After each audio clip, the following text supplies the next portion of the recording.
Record Store Day, evolve or go away.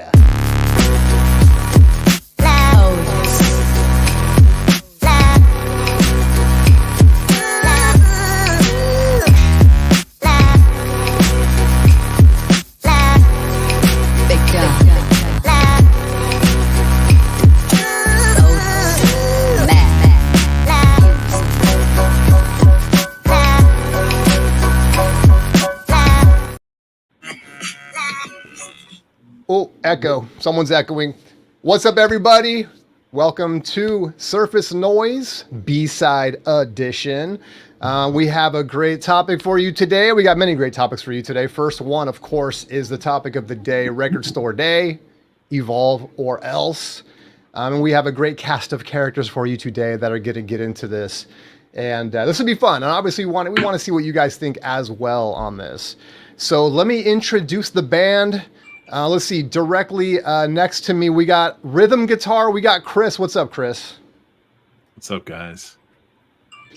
Next to him, of course, is the great David Bianco on drums. What's up, David? Hey, guys. Down below, we got Dawson on keyboards. What's up, Dawson? Hey, this is Dawson from Rampage Video. I love it. I don't know if Jason's back. He's scrambling to grab some records, but we got Jason, of course, as well. Rojas on bass. I need a cheer sound. I don't have one. All right, and then we got Jose. Jose on lead guitar. What is up, Jose? How's it going, man? Good. Look how I can bring a guitar over. Hey, could have played a little ditty like right when I introduced you. Yeah. All right, I am your master of ceremonies here tonight on Surface Noise. Welcome, everybody. So happy to have you here, whether you are watching live or listening to the podcast at some later point in time. Appreciate having you here.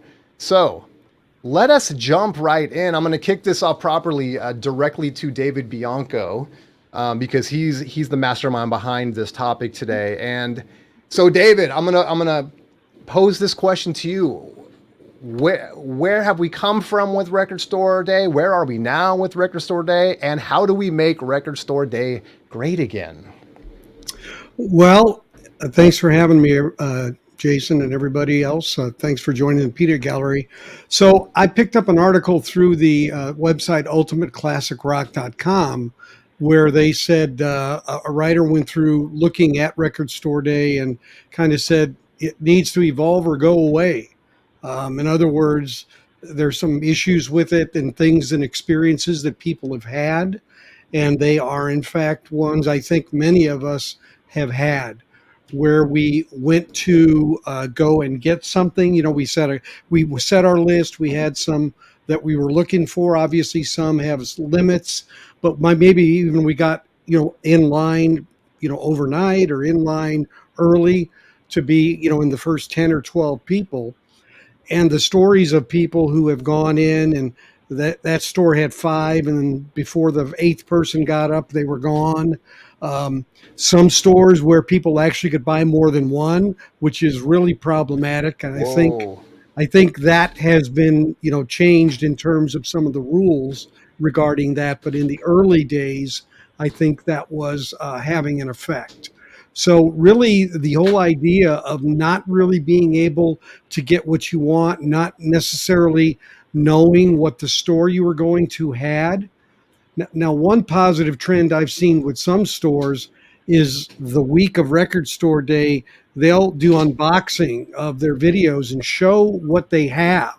So that's really helpful, I think, to be able to know, because if they're not going to have what you're looking for, you could at least try to find somewhere maybe that does. But really, it ends up then becoming a matter of certain titles then become very expensive. And then they're selling them online and, at higher dollar values. And so, some of the items, they just had an event Saturday in Britain called National Album Day. And that was... there were pre-orders available for that through HMV. And some of the titles, because I was looking at one of them, actually sold out before the day even happened. So it never even made it into stores. and it's like, man, you're going from bad to worse. It's like, so there's all sorts of incarnations. So I think, what we like to discuss, I think, is our experiences and what we think, would be improvements to it overall. I think knowing what stores have which items is really important, and it helps us, I think, judge where to go. How they do that might vary by store, but some stores just have the attitude: we get what we get, show up. If we have it, that's great. Because they don't necessarily stock everything, nor do they always get everything that they even order. So it really becomes a balancing act and a frustration, I think, for people. Do you think there would be? There. I like how you said, post what titles they're getting. What about quantities? I mean, could they do that too? And that way you could kind of at least say, oh, they're only getting like 3. I'm in line in 20. I'm probably not getting one. Yeah, I mean, they could. Like I said, the shops that I saw that did videos, they said, because they even were like, I ordered 15 of these and I got 5. Yeah, that's the problem too. So, but I mean, that you can't get any more transparent than that, right? I mean, and that's really the thing about it is, not wasting time, and effort, and getting up early in the morning. I mean, this one's right after Thanksgiving Day. So it's like, the Black Friday thing, right? So it falls into that. And then now we have a lot of records that are in Record Store Day that don't sell out, they're discounting them later on. So you're kind of like, should I wait? Should I not wait? It's a real, you get FOMO about it. That's for sure. That's interesting that you mentioned that they're doing online sales overseas. That sounds a little bit like, when like a new video game console comes out and, it sells out and people are, killing each other to get them and then they're scalping them and all this stuff. I mean, that's just a bad scene. Yeah. And then ironically, the Beatles one that came out, which was a Hard Day's Night on white vinyl, they didn't even list that on the official, album day site at all. It was only showing. I just saw that you have the screen up. Should I show that? You can, sure. Yeah. So here's the article David's talking about that was just released. Right. Exactly. So it tells some stories about kids trying to get, trying to get certain albums that they're waiting for, and then other people experiencing it. What the workers go through. It's kind of a bummer for them. Talks about Hail Satan being one of the big ones in 21, and they thought that the 12,000 was going to be enough, but apparently wasn't. So it says this is like I say, first world problems, but the thing is, once you get into this, you kind of get into a groove. And I think the comment that was made about celebrating local record stores, I think that's really important, because that's really, the biggest part of what it is. But there's people, I think, that go to this that, it's kind of an event, but maybe they're not, normally record consumers. But I think like Taylor Swift thing can always cause a bend in the curve, so to speak. Right. So it says, wouldn't it just be better to make Record Store Days exclusives available all the time at the same particular stores, or offer pre-order windows, which is what they did with the UK, and pick up only available at those locations? So do we need to cram all this into one day?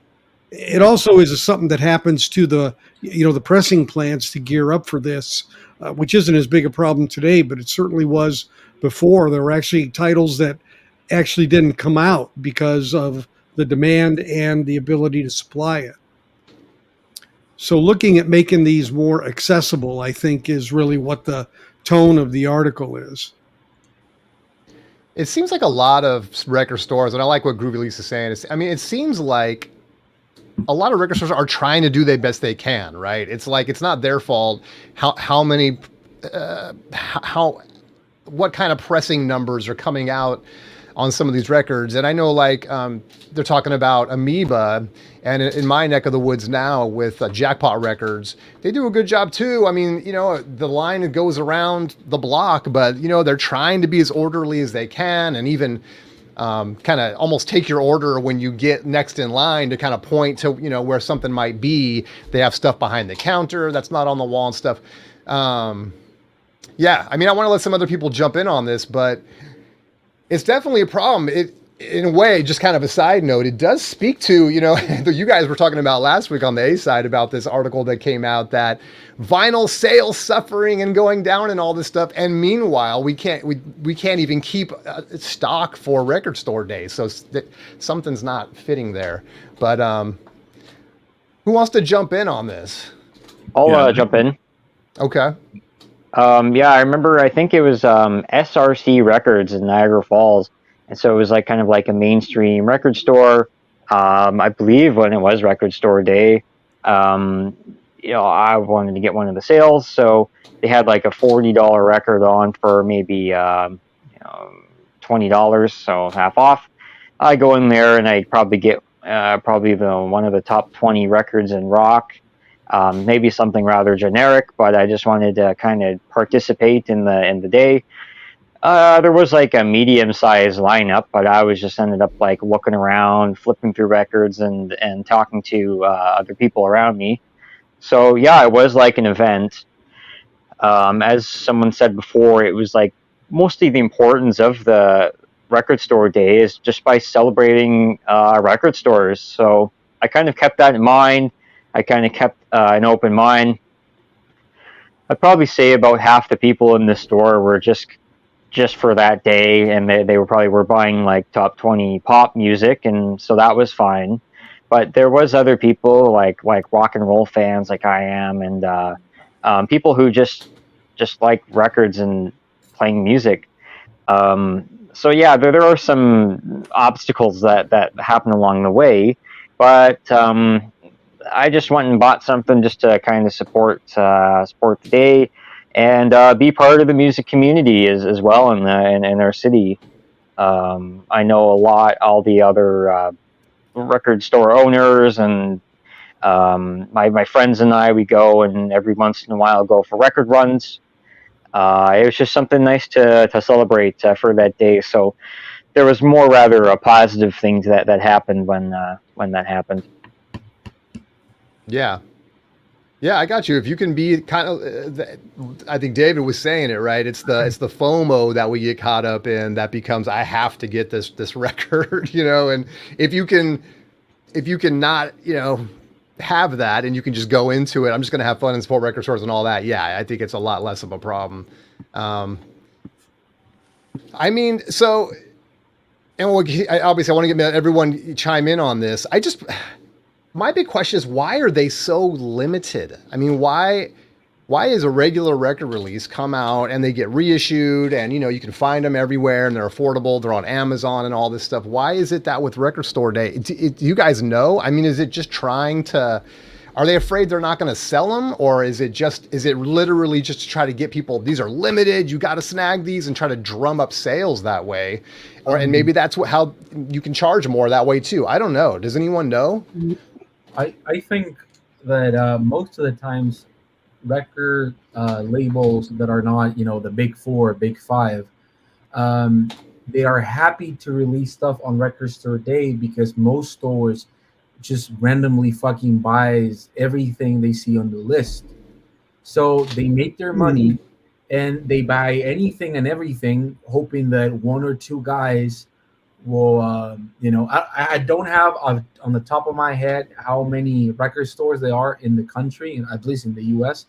But so can you imagine if they put out, if there's way more than 1,000, right? So if at least one store buys one copy of each, that means that at least some of those 1,000, 2,000 record releases, you know, they're sold out faster than you would think. And record labels really love the fact that you can release niche things, you know, niche bands. Like even Death Grips was part of Record Store Day like 4 or 5 years ago. And I remember going for that the same year that the Bob Dylan one that we were talking about backstage came out, and Sun that's also has a record store day release. I think it's easier for them to think that if somebody is going to want it, it's more risk free to release it on this date, and if it does sell out, it potentially they can just reissue it. Like for example, I remember the soundtrack for Lost in Translation. Like before it got reissued, like not that long ago, like a year ago or something, when it came out on Record Store Day, it was like a $500 title, $400 title, $300 title. Same as the Death Grips one. I think I sold mine for like $400. But most of them don't get repressed because those 100 to 150, 200 people that are trying to buy secondhand market, most of them would get it, but the fact that it's not out there every day makes people want to go get it and be done with it. And the biggest problem, I guess, for me for those type of titles is that there are other bigger labels that try to do the picture disc or bullshit horrible sounding live records. That's where it gets mushy, because you think, oh, all titles are always shitty because Bill Evans can't seem to not release a shitty fucking sounding record, so Yeah, I mean, I guess it makes sense.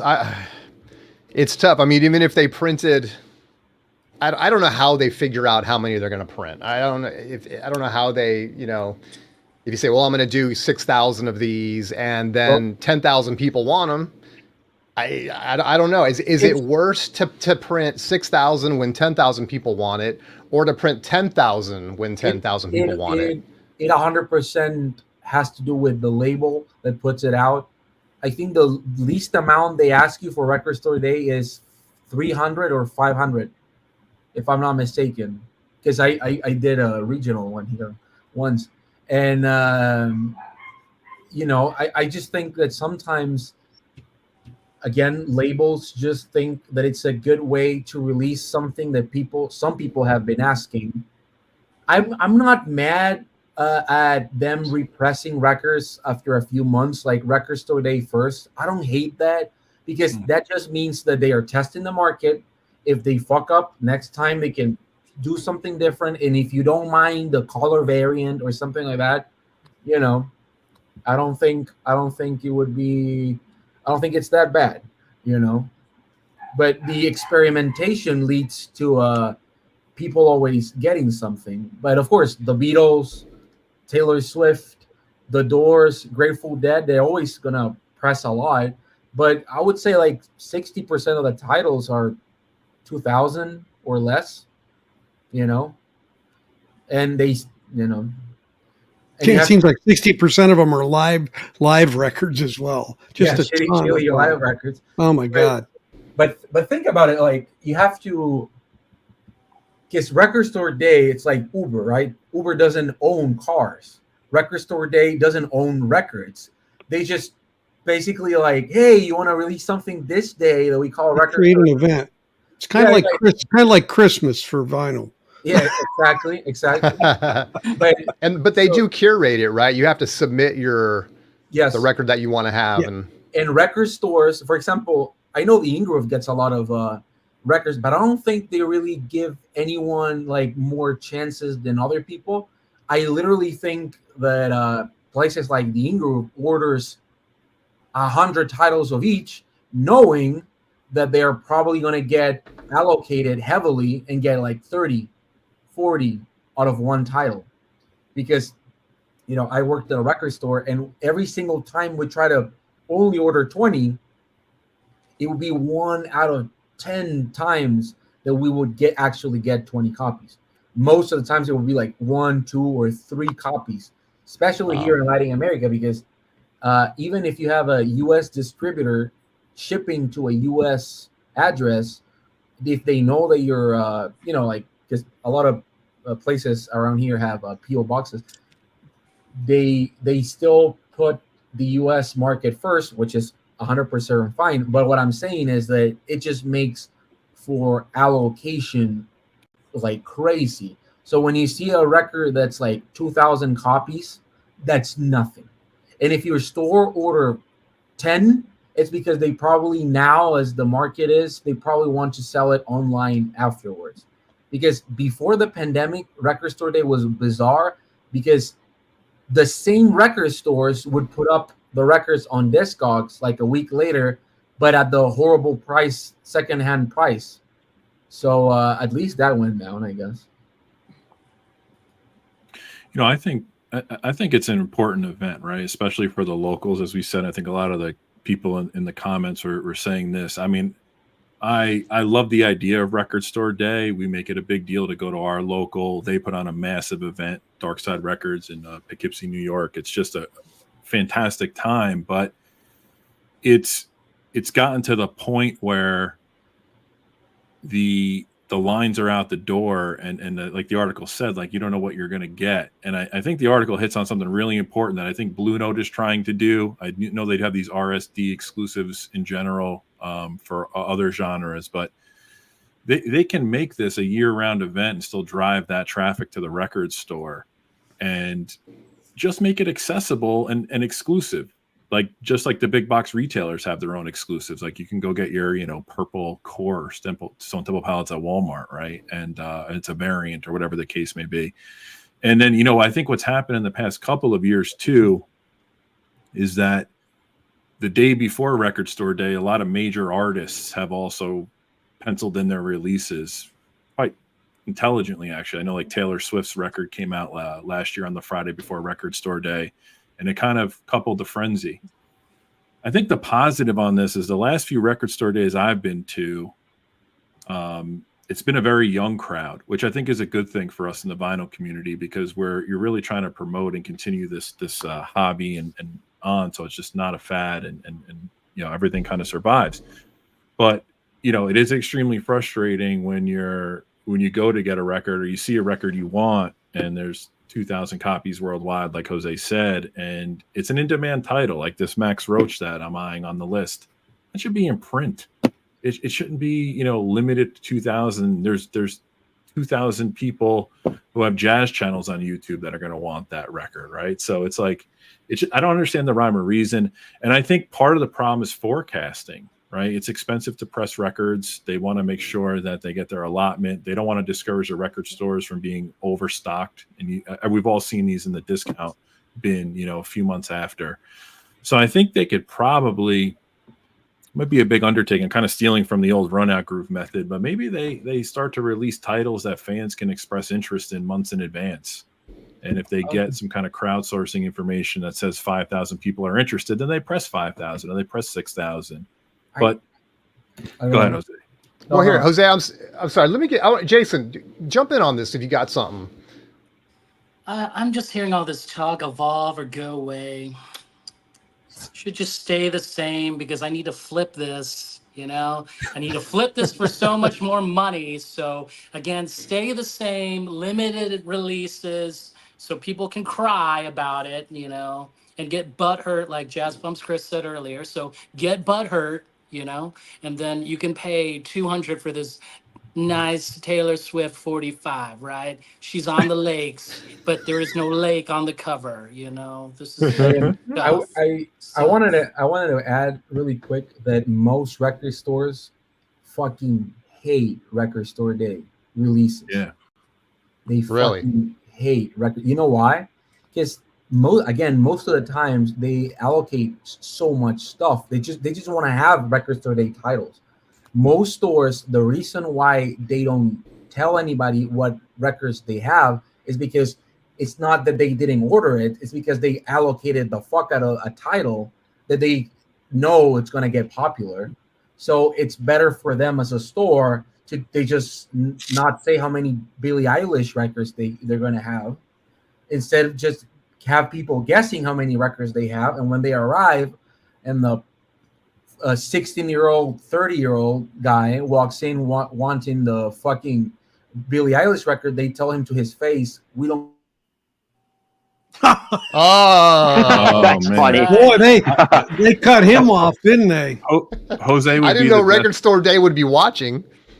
Yeah. We're Jose watching. might be the best source for this, but I'm also of the understanding that throughout the year, the record stores are required to participate with certain distributors to get Record Store Day releases, right? And they have to buy certain allotments of just normal stock on standard releases to kind of get that relationship. So oftentimes, I know Okay. there's one record store near me that they're like, I can't meet those fulfillments during the year, so I don't No. participate. No, that's exactly. I'm saying you've got to have enough of traffic to let you sell it. Yeah, it's and Well, I was everybody's got to gonna- remember too that the record number sales count at the distributor, not what gets sold in the store. So they're just worried about, we printed 2,000 copies, we distributed 2,000 copies. That's the sale. They're not worried that we distributed 2,000, only 1,500 sold in stores. So it's a pretty tough game. And I think one of the things I've noticed at some of the record stores local to me is that they do participate heavily, but then they create their own Record Store Day list on Grails and things like that they hold for Record Store Day to release. So that's another way they kind of supplement the craze with what's coming out standard, with what's unique to them and their used pickups and things like that, which is kind of cool. I know one store near me and that starts announcing their Grails 3 months in advance, and people wait online for the Grails, not for the Record Store Day list.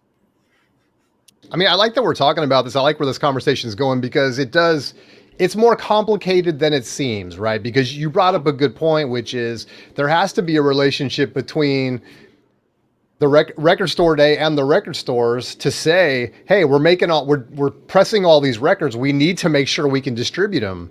And that's why they're saying like there's certain requirements, like you just said, Chris, which I didn't even think about that. Mm-hmm. And we've had it in the comment section, and it makes sense. The bigger record stores, I'm assuming get more records allocated to them, and then it just becomes, what if you're a buyer, you're trying to decide, well, do I just go to a big record store that's going to have more copies and stand in a longer line, or do I try to beat the line and see if I can snag one of the few that are going to be at my corner record store or whatever. But yeah, I think vinyl kind of says it right there, man. It's the flippers.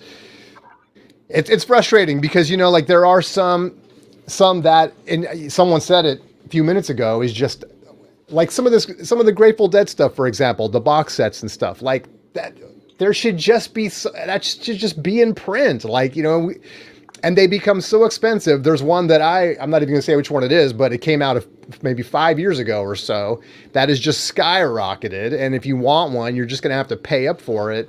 So if you miss it, that's it. But why? They know it's super popular. They know it's on every forum about everybody wants this record. Repress it, reissue it. I mean, you and I, Chris, talked the other day about that Dolphy record that got a Dolphy record, by the way, got pressed, issued twice for 2 different record store days. A Dolphy record. And the reason I accentuate, I'm saying it like that is because those aren't big pressings.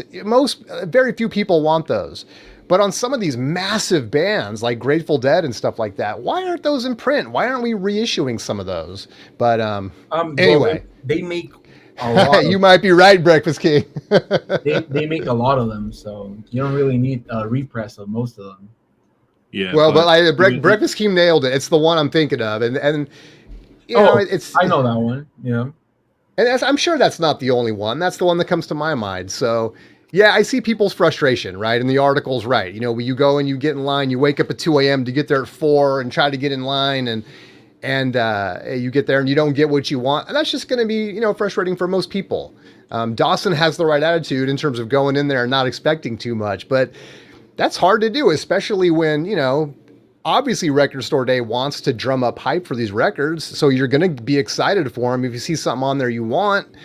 And it's just unfortunate we haven't got to that balance yet. And I think to David's point, and one of the bigger points about this whole discussion is, where do we go? And maybe let's cap it off with that. Let's do a mic drop on is there a way to improve it? How is what do you guys think, Jose? I mean, you've had a lot of great things to say, man. How do we make it better? How do we make sure everybody gets a copy of the record they want? Or is it supposed to be like Rojas and you just hoard that stuff and you flip it? Haters gotta hate. Haters gotta hate. You No, know. he hasn't listened to that because it's probably bullshit. But There's two ways to improve it. I think the next record store day should be at Rojas's collection.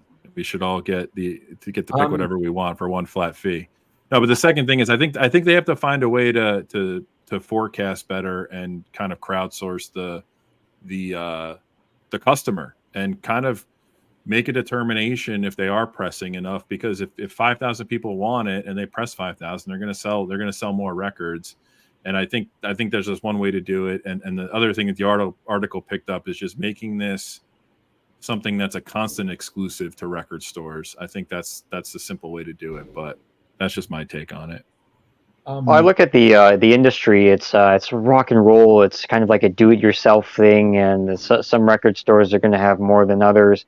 But from the record store owner's perspective, they were rather kind of they're like, oh, it's record store day, and they have to listen to their suppliers, and they'll get they have to listen to the recommendations and see what they sell. But just from the average of the people I've talked to, like they would usually order maybe the top 3 or top 4, and then some scrambled eggs of everything else, a little bit here and there of some of the newer records and releases coming out.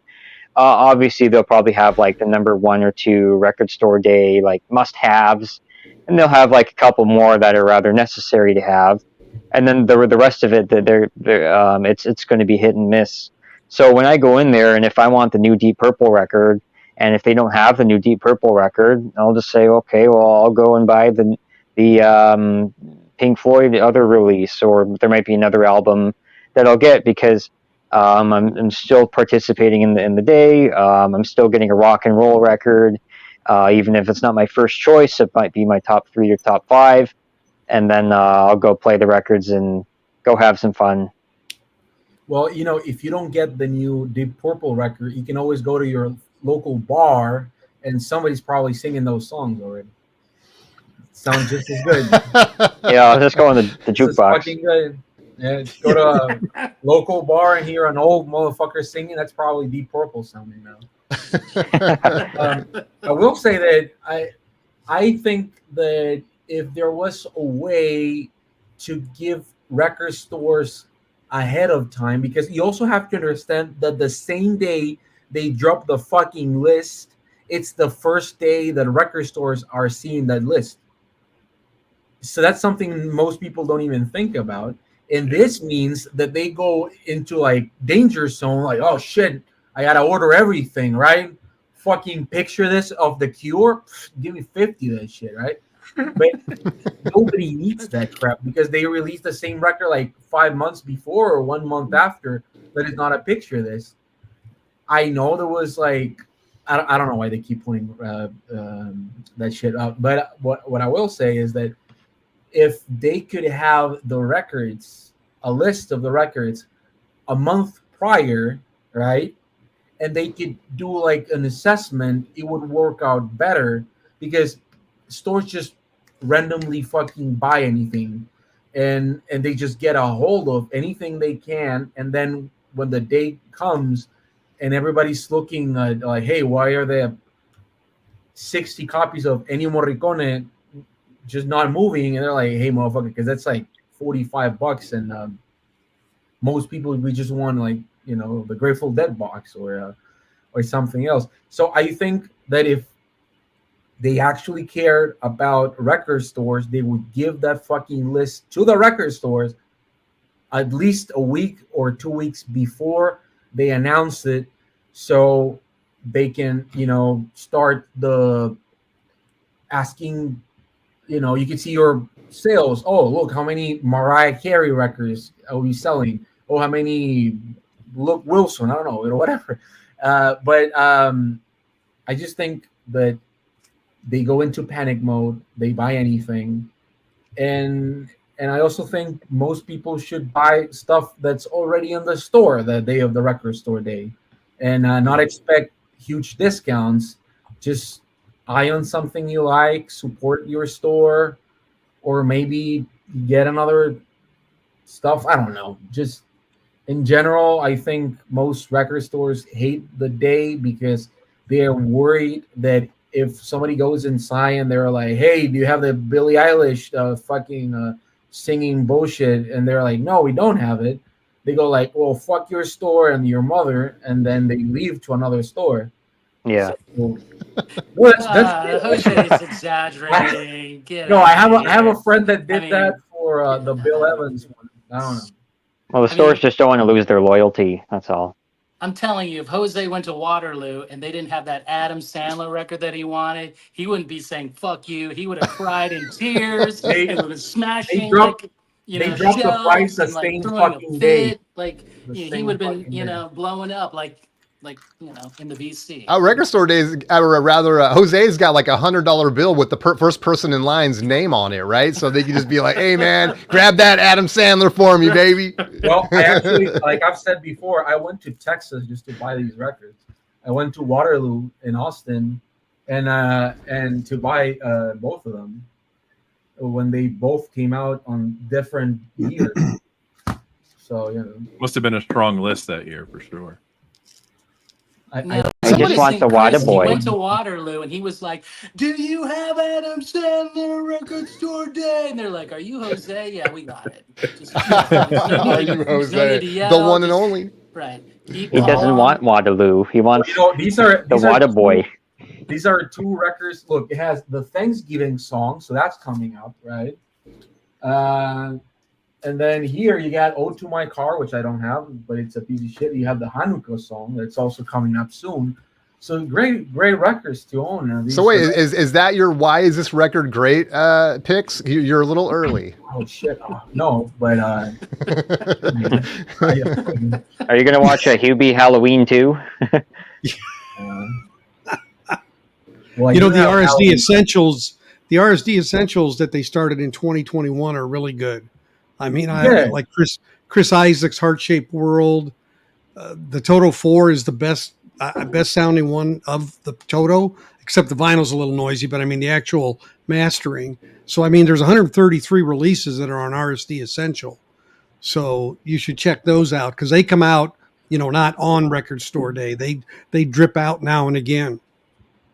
I got this, which actually was a Record Store Day release the first time around. This is Death Grips, and the original came with an actual license plate that said Death.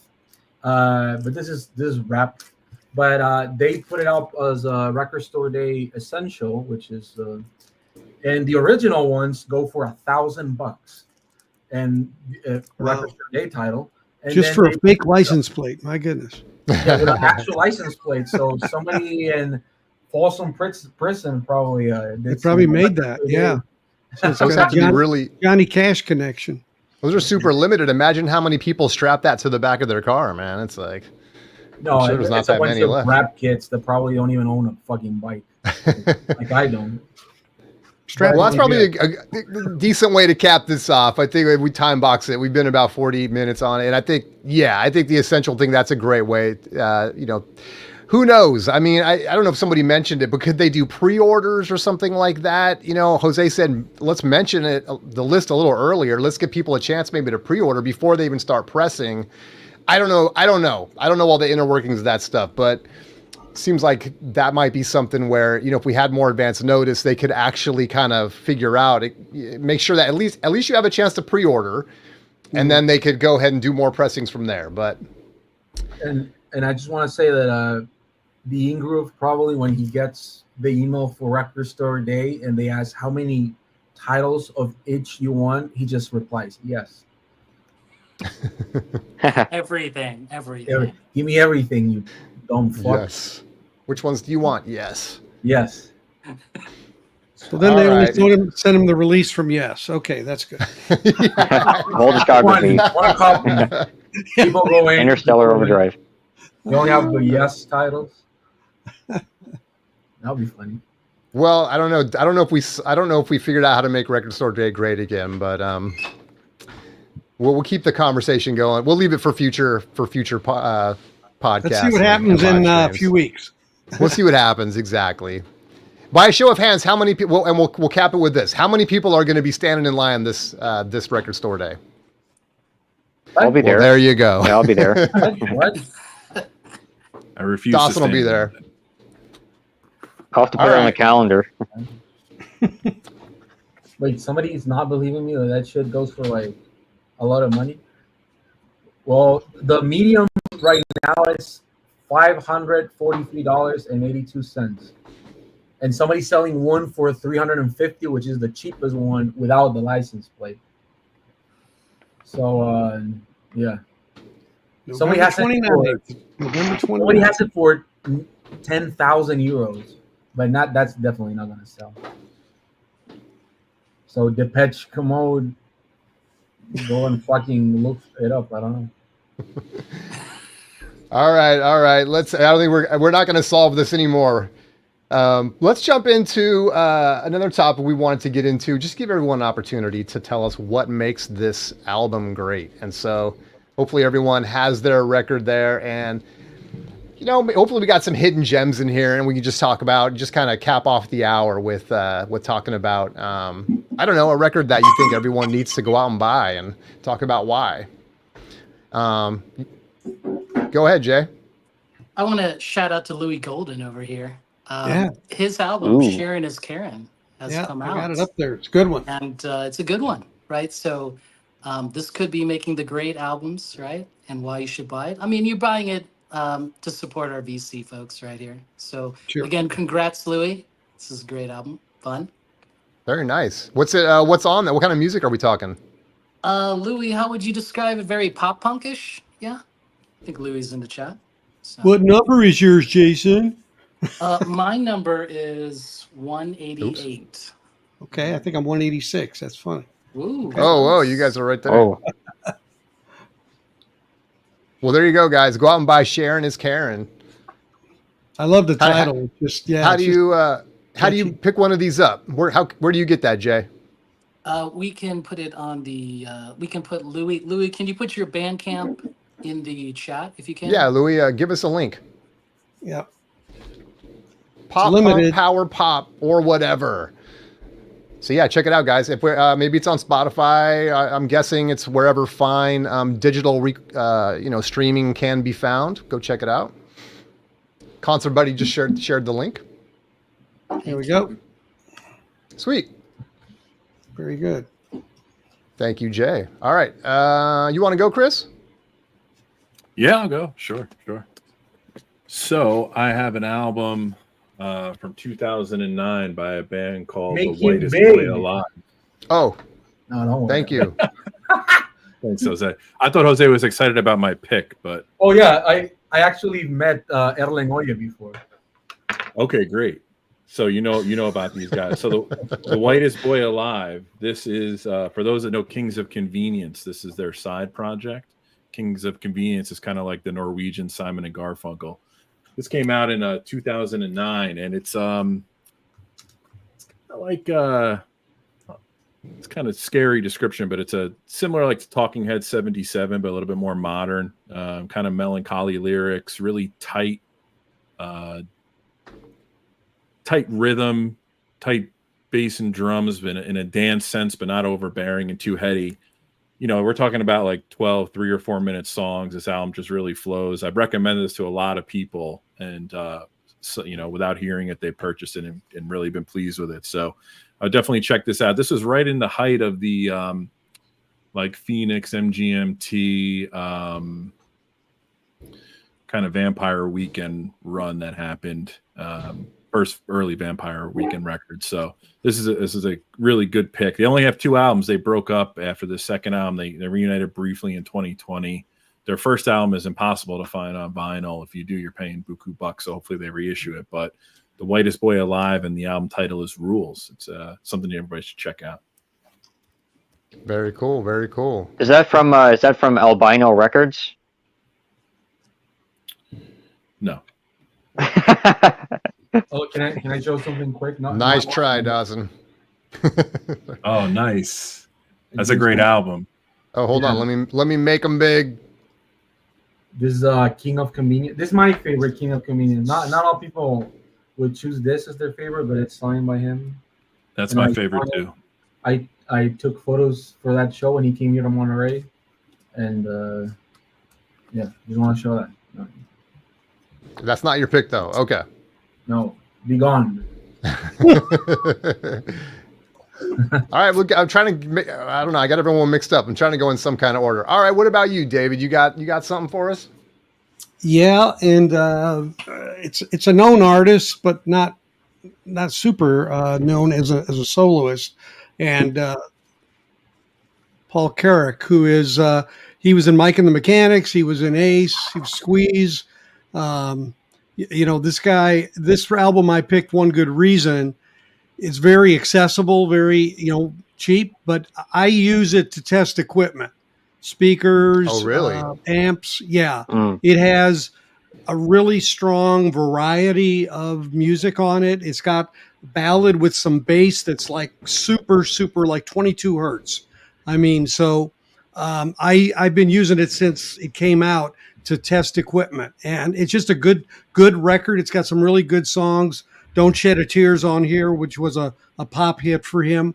But this is just a really good, smooth record, very well recorded, and something that's very easy to find and cheap. But if you only use it for if you get to know the songs, it really gives you such a broad breadth of instrumentation and soundstage that it really is.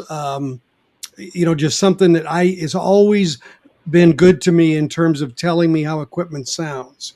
So just want to mention that one.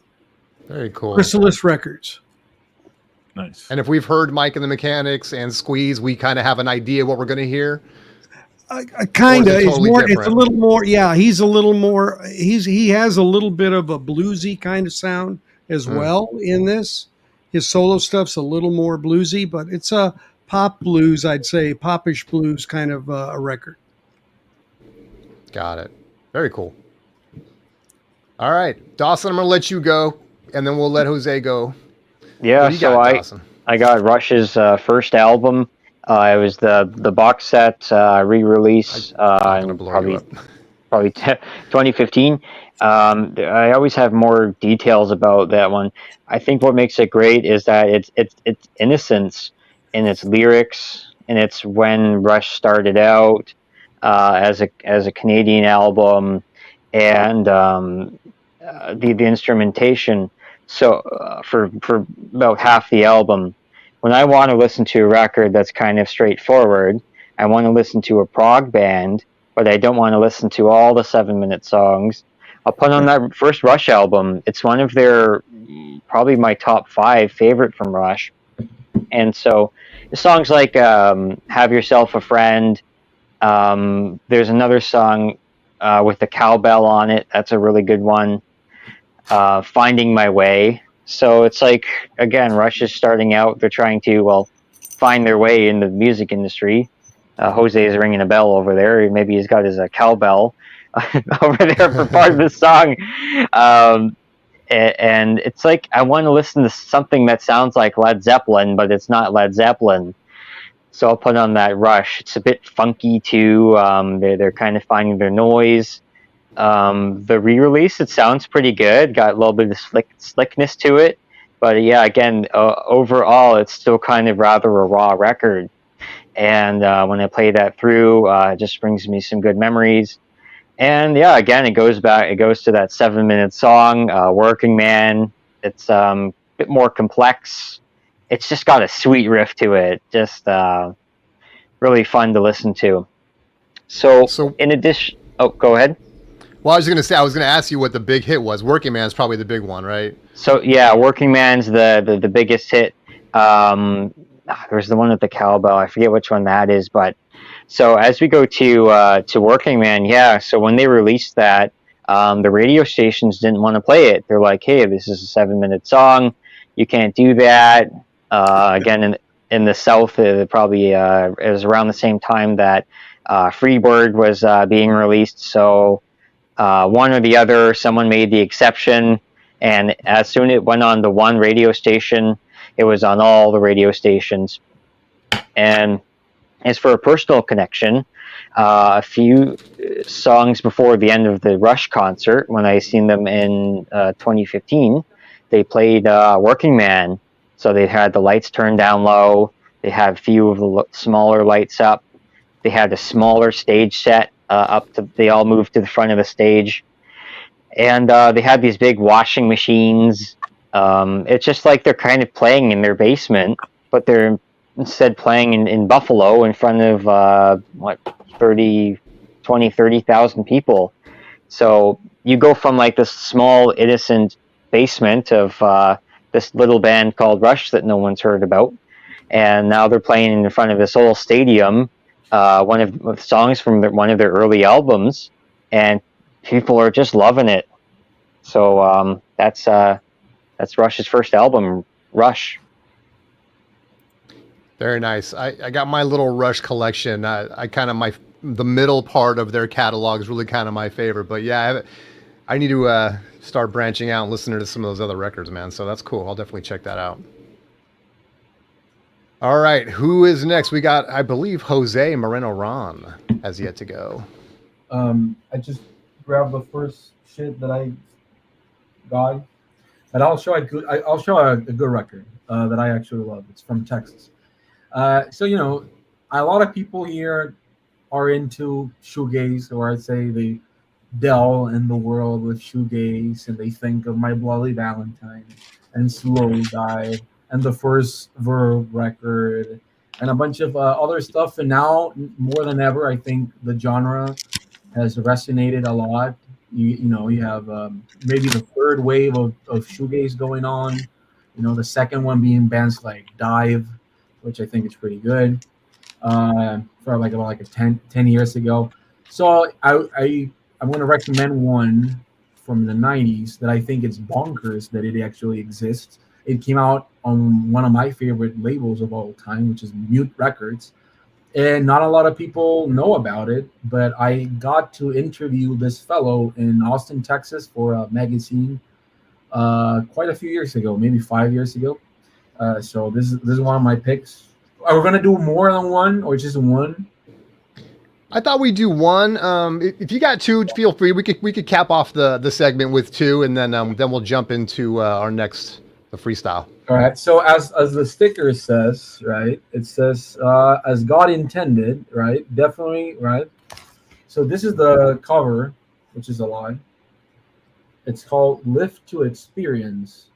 And the record is called the Texas Jerusalem Crossroad. And Jason Pearson, the singer of the band, this is a shoegaze album. He had a vision from God telling him that the final battle between hell and heaven was going to be fought in Texas. So here's the map of Texas. And that's a bunch of guns and shit. And this is the record, how it looks like it. And it has a bunch of very American looking things and guns and stuff like that. And it tells the story about, when the angels came and they give him all his wisdom. And I know how fucking horrible the Is that the band members right there? Could you flip that over again? Yeah, that's the number. On wanted poster for people that can't see, man. He's got wanted posters of each of the bandmates right there on the inner sleeve. Yes, and the fact that there are two guys called Josh, which is amazing. But I will say that as horrible as you think this album cover is, and look how beautiful the vinyl is. Anyways, I think this underrated as fuck record, mostly because people think the artwork looks horrible, but that's the whole idea of it. And again, one of the best records I think has ever come out of Texas. The vocals are extremely beautiful. There are only 3 people in the band, which is a little unusual for shoegaze bands, but his singing, the way he plays guitars, I have a sticker he gave me. And in true Texas fashion, I also have a beer coaster he gave me. But he was one of the most interesting characters I have ever met. And if you like shoegaze, I think you should give it a try, because the fucking cover really is not saying, "Hey, come listen to me," but it's on Mute Records. You know, I think everybody here at least has one record by Mute. Probably they don't know it, right? But so many great stuff that comes out, and I just think that as far as because you don't really get that from shoegaze, like, you know, like story driven albums, concept albums. I don't think that's a thing at all. So yeah, this will be my my pick for underrated records that 65% of the people here think, shit, I'm not gonna listen to that. But the people that do are gonna be like, all right, there you go. Did you have another one you want to show quickly, or Oh, quickly? All right. Well, I guess you'll be breaking the rules? But you are Jose Moreno, Ron, so we'll let it go. yeah. Well, you know, I think a lot of people here in the vinyl community, they sort of try to dip their toes into music from other countries, other genres. But they also like to stick to something that's a little familiar, even if it's like not in the same, you know, footsteps, but sort of going there. Yeah, and I've seen you share that's actually a great point, dude, because you've shared a lot of stuff that I go and listen to. And while it's not always spoken in a language I understand, the music is very accessible, I think, to anyone. So yeah, it's more, I think, universally. But for example, this one, I would, if you like just, you know, funk or stuff like that, but at the same time, like Mediterranean groups and like European type vibes, I guess, or whatever you want to call it. This is a great band that I recommend a lot. It's called El Tingun. They are actually from Berlin. They all live there, but they are Turkish.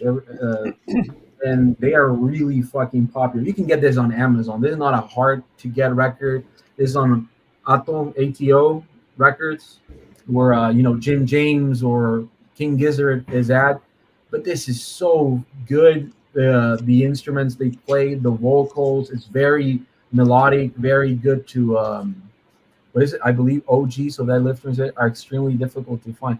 Yes. Actually, they put out a box set because they even did Peel sessions, which is amazing. There's also a VHS of them. You can find the videos when they got together for South by Southwest, and they shot like some. He's talking about the Live to Experience one. They get it. But again, this is a great band. There's another record. It's called Geese. I like that cover. Yes, but this is very beautiful, accessible music to listen to. If you like Curving or whatever the fuck that band's name is, you're probably gonna like this. Again, there's a lot of people in the band. They're nice. I met them. They gave me the set list. When I met them. Well, I actually have 2 set lists. But again, there you can get this for like $25 on Amazon, and I'm 100% that when people go to your house, this is the type of records you put in. Like, they're nice, and you can put them in the back, and they're groovy, and you know, you can listen to them and enjoy the music. And yeah, it's in another language, but you know, the type of stuff they're playing is really nice. So you have to stop name dropping, Jose. Every time you say you know the band, I think your credibility is in question. It's like, oh, he's only come on, man, he's shilling these records. I met them almost a year ago to the exact date because they play here at a festival here in in Mexico City, and I went to as a photographer, and they're really nice people. And they're playing around, and they play the U.S. a lot. So again, you know, the Very same cool. label as bands like My Morning Jacket. So if you were into sort of like that, give it a listen. I'm pretty sure people would like it. Not my usual weird music. It's just straight up. All right. All So right, you thanks, can't Jose. trust Jose because he showed Adam Sandler records, so don't do it. Don't. Says the man who shows Michael Fremer records. Okay. You know David. That was I was gonna juice. Released in 1976. Before this Yeah. guy was a audiophile star. I'm kidding. I don't want to show that. You got more mileage out of that record than he ever did, I think. But Oh, that is actually that's the So line I'll of the get it night. signed, David, Burn. and then sell it for 10 grand on Discogs, and we'll see who gets the last Wow. name, right? When Well, Fremer- you there's think Fremer will pay that? You think Fremer will pay that for it? So this is the record I do want to show, released in 1999, the Magnetic Fields, Ooh, 69 love songs. If you don't know this is encompassing what? Country, folk, jazz, right? Very even nursery rhymes. It comes on like, oh my gosh, I can't show them all, but 6 10-inch EPs, right? I think it originally came out on CD, and it Yes. didn't come out on vinyl, I think, until 3 CDs. Those 3 CDs. 3 CDs, so hence 3 EPs. But oh my gosh, I'm not gonna hold all these up. But I think this is going for a lot of money now, maybe the vinyl. It's at least $100. Okay, there we go. At least. But if you're like into eclectic styles, different singers on the record, I don't think all the songs are about love, despite if you know Charles Ives, right? Like, and he encompassed a lot of things, you probably like this as well. I highly recommended it. I went to see them last night and the night before because they played the whole 69 Love songs live. Oh, over 2 cool. nights. Very cool. So that was an experience to see it and hear it. And that's why I'm showing this record. It's a great record. So, Actually, That's cool. Actually, none of the songs are actually about love. They're about like romantic love. There's mostly like, hey, somebody I love told me to eat shit. So well, I mean, there's a song It's called more Experimental Music Love, right? yeah, well, the Book of Love. Yeah, Right, really good. right. Love is like a bottle of gin. That's a fun song, I can't That's touch you anymore. That's absolutely cuckoo, isn't it? Yes, you got it. So again, stream it, if you've never heard of it, if you can. And I'm pretty sure all the music's on good old YouTube as well. So give it a chance, I say. Nice Very pick. nice. Nice pick. I'm going to check that out. Has everyone gone? I know I haven't gone, but I'll go last. Yo, I think everyone's gone, right? yo. Yep. All right. I'm going to wrap this up. I forgot to pick a record, so when I came out here, I reached for the first thing behind. Not really the first thing, but my record. Rumors. And in fact, dude, I've been like buying these. I haven't bought a lot of records recently, or over the last few months. But then recently, I have been, and in fact, I like filled a whole cart over on Discogs of stuff like this. And this one's Midnight Star. And this is No Parking on the Dance Floor. And I just been feeling super nostalgic for this like early 80s group, electronic R&B kind of groups that were, New Edition and stuff like that. And so Midnight Star, get this record, buy it for the cover, and then stay for Electricity, No Parking on the Dance Floor, and Freakazoid. Massive hits when this record came out. So yeah, just because of the nostalgia, and I thought, and also this is probably like a $3 to $5 record, so it's really available and affordable. But yeah, man, nostalgic, bring back memories. It's cool, it's funky, it's electronic, it's all that stuff. And you're gonna want to break out the cardboard or the linoleum and start doing some backspins in your living room again. But don't hurt yourself. If you were a kid when this came out, you're probably too old to be breakdancing. But anyway, so that's my pick. Midnight Star, No Parking on the Dance Floor, right there. All right. Wow, Chance, we're about an hour, so we're gonna go ahead and close out the podcast proper. Appreciate everybody for watching and listening. If you are live, don't go anywhere. Not only are we going to show recent pickups, but then we're going to actually play a game that I'm sure everyone knows and loves and have missed.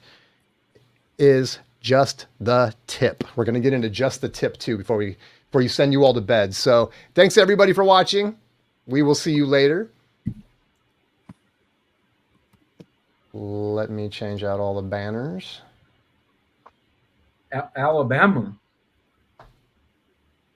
Alabama banners.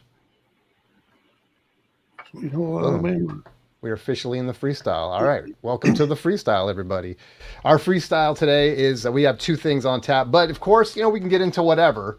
But I want to, give everyone a chance to kind of show the records they picked up over the last couple of weeks, and then we're going to play a little game of just the tip before the night is out. So, why am I still showing just myself? Here we go. Oh, all right. Well, that's it, Jason. Let me change the lineup here. I want to kind of go in some kind of order. So, Chris, you're right there, baby. What have you picked up recently?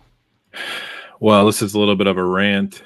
I talked to the director of marketing at Vinyl Me Please, and they're going to rename their label and program Warp Me Please. So I was excited to round out my De La Soul collection. They reissued Stakes is High. Immediately tore the box open when it came home to clean it and put it on the table. And like Vinyl Me Please does so often, they gave me a bowl. I don't know if you guys can really see this, but can you make it big? Can you make Chris? Oh yeah. I'm so sorry.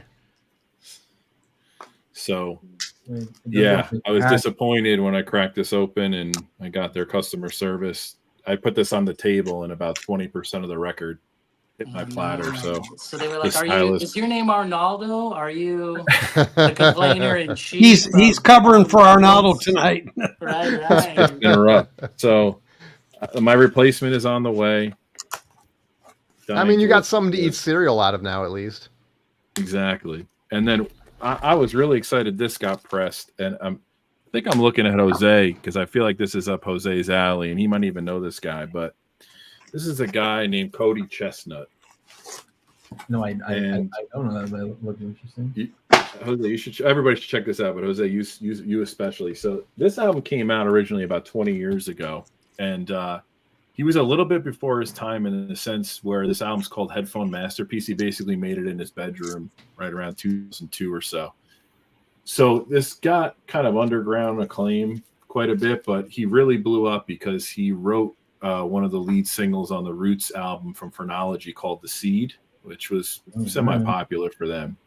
So this is a really cool album. It's triple disc. The pressing is, it's a little rough, but it's nice to have this. But yeah, just like a guy, super creative, a drum machine, maybe some guitars, some funky instruments in his bedroom.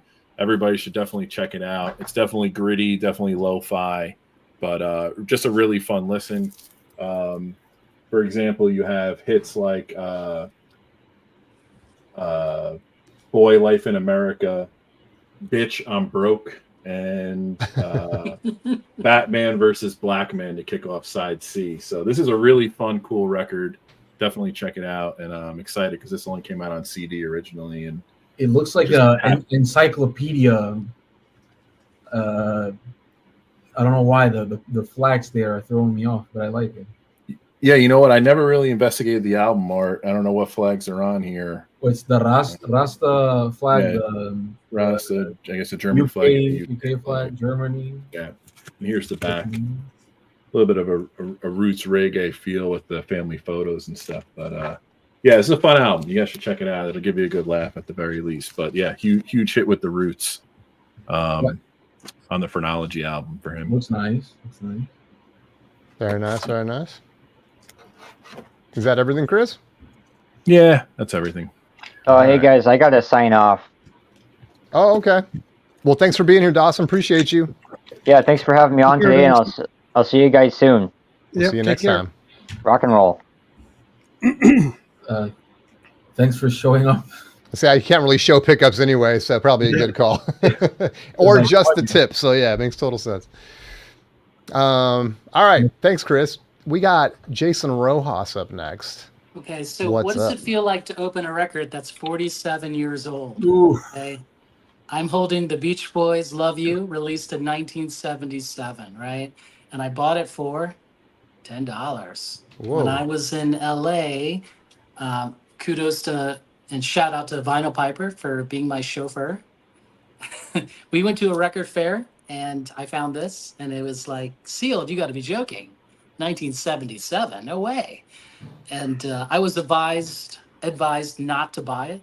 Right. But the price is right. $10, right?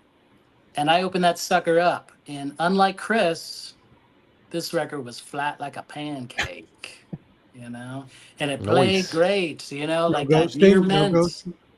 What's up? No ghosting. You could have waited and opened it on camera, Jay. Imagine. That'd be so. No way. I don't need this. I don't need to be DC. That's a better record than 96% of Beach Boy records. Well, I think this is the last record that Brian Wilson had total control before, Mike Love and his brothers like overruled him. So what is this record? Very childlike, right? So that's right. I already do have this record, but to get it sealed, shocker. If I could pay to punch someone's nut like it's like a boxing box, would be Mike Love, but that's just me. So I mean, this is cool, just great. $10, the price was right, couldn't help it. Like it had to be done, Yeah, it's a no-brainer. It's pretty great. So it's been fun to listen to this record again. Very nice, very nice. Is that it, Jay?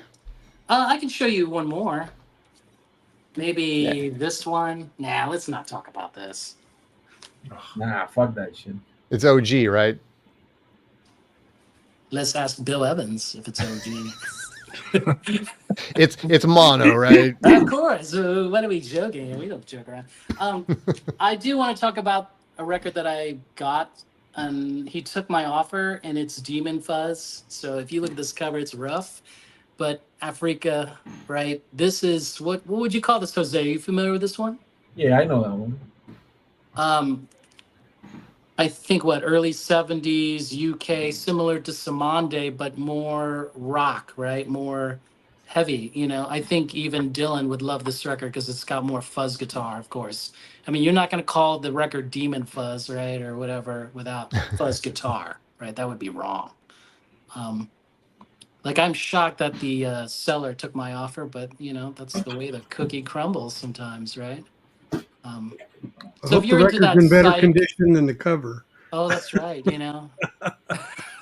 This is that, as Vinyl Piper says, this would fit my live stream of playing that, snap, pop, crackle, pop records,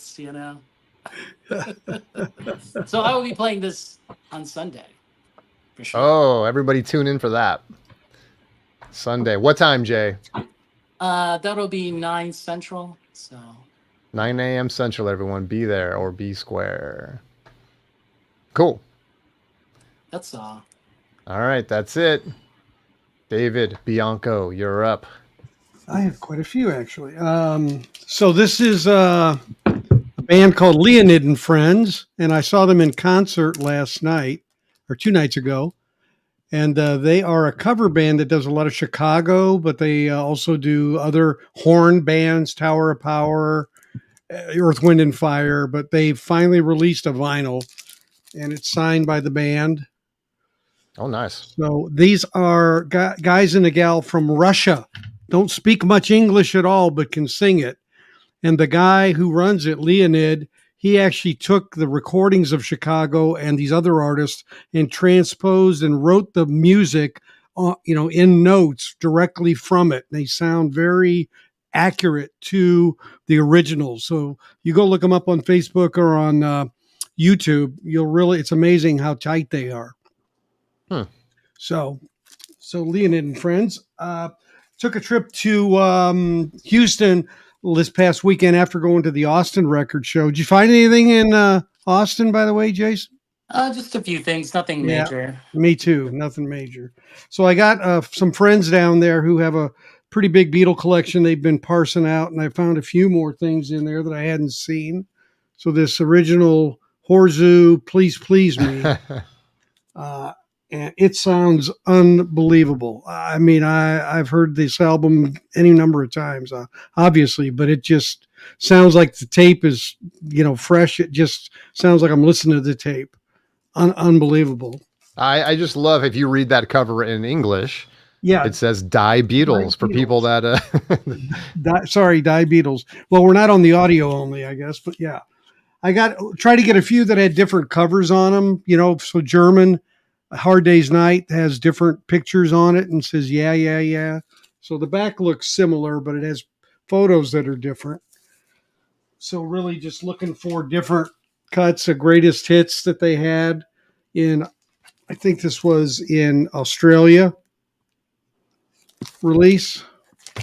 I got a German Sergeant Pepper, got a German Revolver, and a Rubber Soul from Germany. wow, These very are all cool. flip back cover kind of ones, at least the ones that were. Another greatest hits called The Beatles Beat. I got to look what country this is from. Germany, I guess. Yep. So just, you know, a variety of different pressings. The Beatles in Italy, Pasta Boys. So these are just versions that came out there. Then let's see. This I picked up. I'm not sure where I picked this up, but it's a 13th floor elevators that has a stereo and a mono copy. It's a reissue, but it has 2 albums. I've never seen this before. You know, that's a Oh, good that's cool. copy. You know, when I was in LA, Vinyl Piper and I reviewed 6 copies of that record. Oh, really? And that one it's not close to the original, but it's a good value, right? Is it? Yeah, it was $30 for 2 records. It was I think it beat all the other reissues. So really cool. Yeah. Yeah, because we compared like I think 3 other reissues plus the originals. yeah. I got a copy of this so I could shoot it out against Analog Productions. Exciting Wilson Pickett. Cool. Just got mine. The exciting Wilson Pickett. Dave, is that video worthy or is that just a private shootout? Yeah, it'll be out. Yeah, I'll do it. Yeah, you know. Cool. Yeah, I'll do a video on it. Yes, sir. Doors MoFi. And you guys got to watch David's shootouts. He does it right? I mean, you got the double turntables going, and you got, I mean, everything possible to make sure that you're getting the most accurate assessment. Yeah, same cartridge, same turntable. Even my remote switch now to switch back and forth is, it's a remote now, so I don't even have to stand by I can actually just do it from where I'm sitting. Oh, I got this for somebody else at Boss Skaggs. Then at the show, I got a MoFi of the Spinners.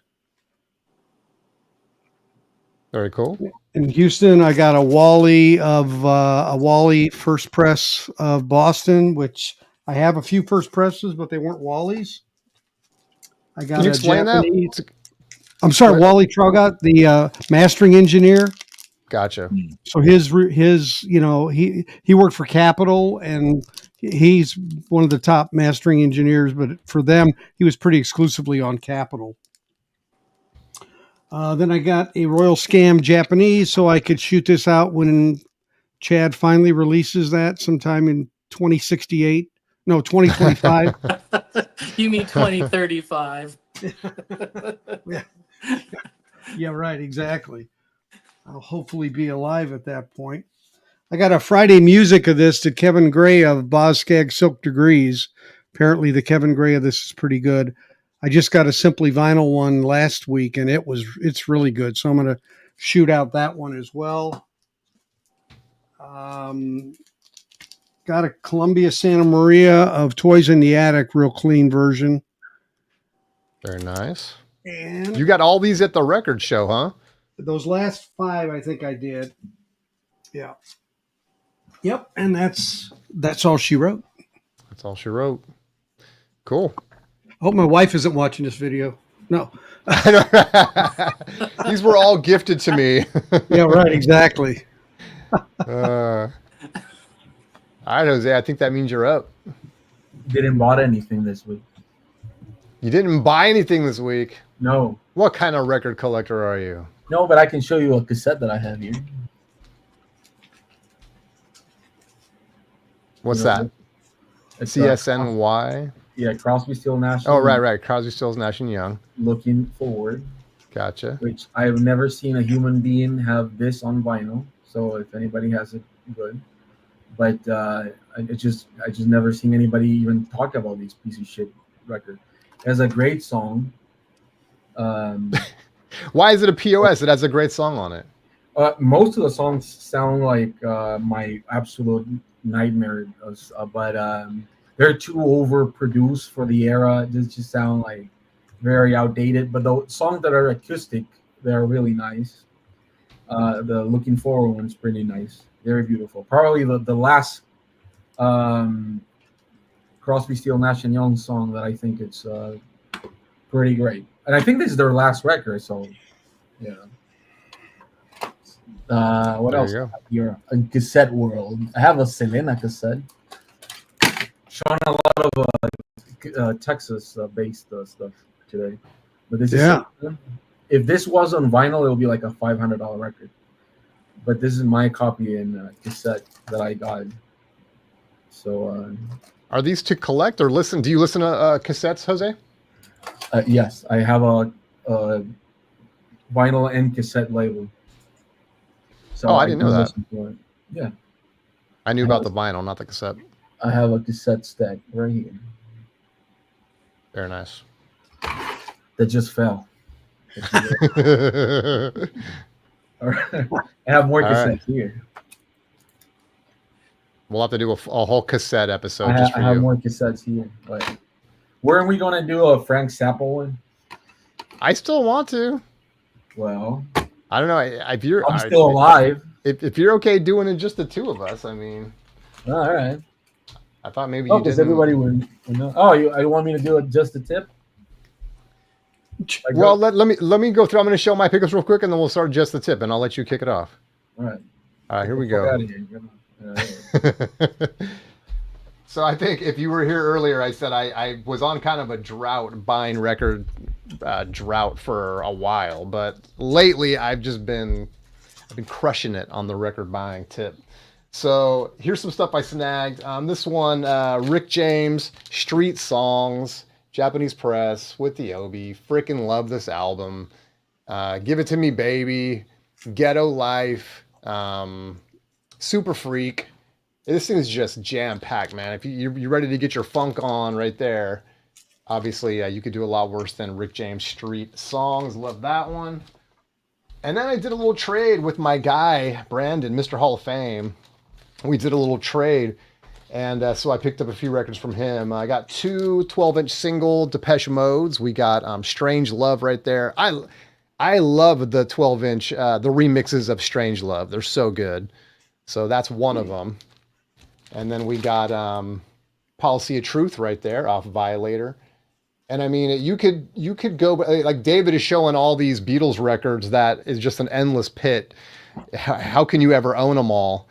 And Depeche Mode 12-inch is similar, man. I think they put out like 8 or 10 sometimes. I mean, for each album, and it's just different remixes of the same song and stuff. They're really, really cool. So I didn't want to jumping into that pool because I know it's a long one, but it's like, you know what? I just had to. So I might have to start picking up the 12-inch Depeche singles. And then also from Brandon, I picked up just a reissue of Primus. This one is Pork Soda. I really love the stuff they did at the end of the 80s.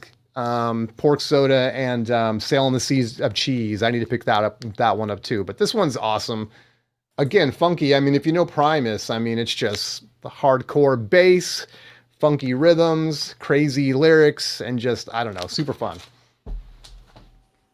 And one that's, I think some of us have these records on our list that we know we have to get them. We just put it off forever. So I finally grabbed In Excess Kick.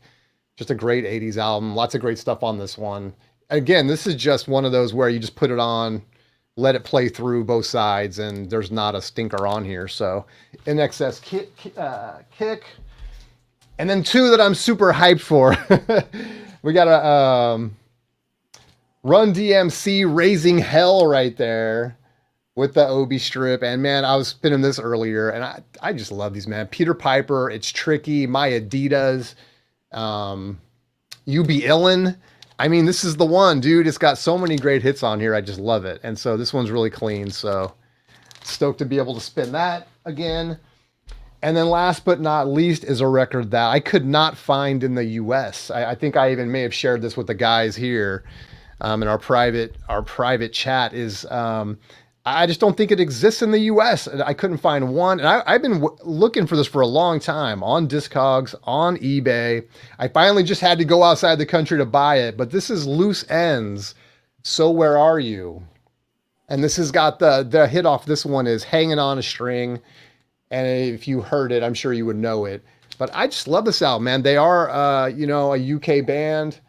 And this is going to be, R&B. It's that same vibe, it's that early 80s R&B, soul. Really, really, really good.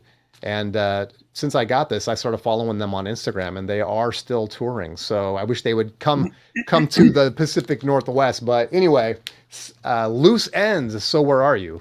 Highly recommend it, but difficult to grab, man. It needs a reissue in the US for sure. All right, so those are my pickups, and we're gonna do a little. We're gonna do just a tip, but we're gonna do it properly. Let me show you. Let me throw up the.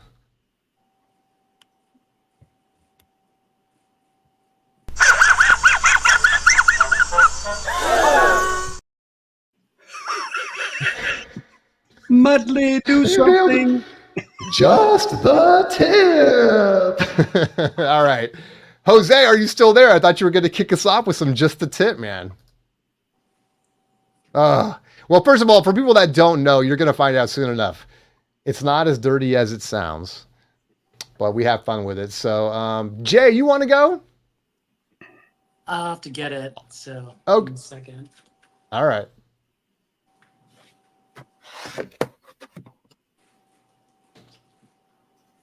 Heck, where's my Just the Tip records?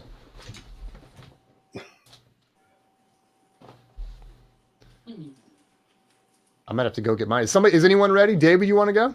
I don't know this game. Have you to be played honest before? with you. Oh, okay. We'll have to get. Well, we'll wait for Jay. I need someone. I could give it a shot. You want to give it a shot? Have you seen the segment before? Oh, here's Jay. All right.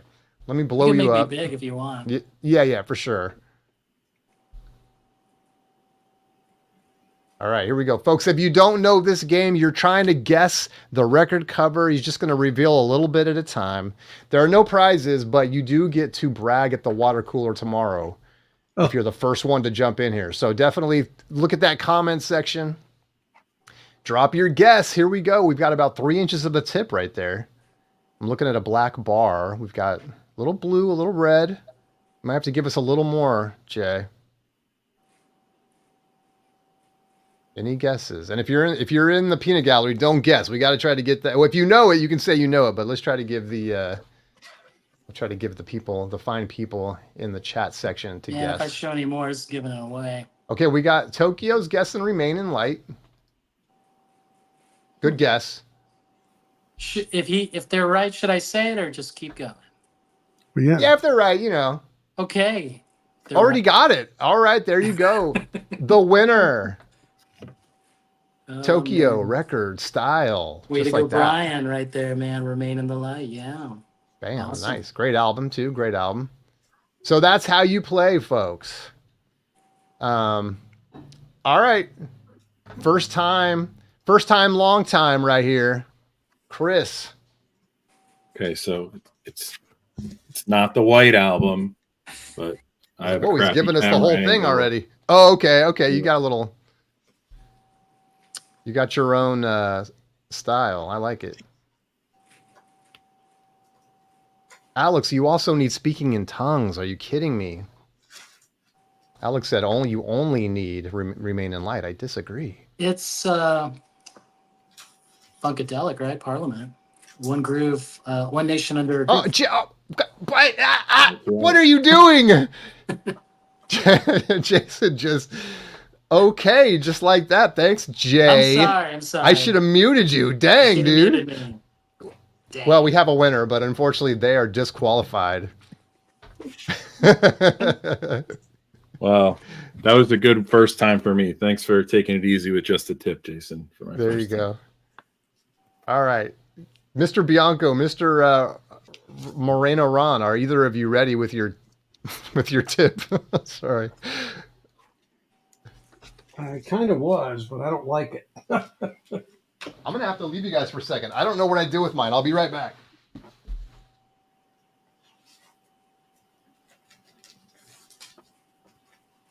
Rojas is like, 1 second to name that tune with just a tip, and he's got it. So that was a layup for you. I can know name what I that was cover thinking. in one note or one It's inch. because, like, when I was looking through records, 20 years ago, like that would be like I wouldn't say $1, maybe $3, $5 record, and I would see them. And those days are Weird. done, of course. Yeah, I'll go I have real a quick. very, very clean copy, fortunately. That's nice. And It you is. also have the 7-inch, right? I have the 7-inch, yeah. Yes. I think it came with cutouts too. Yep. Mm-hmm. Jason can name this tip in 1 inch, but don't do it. All right, guys, here we go.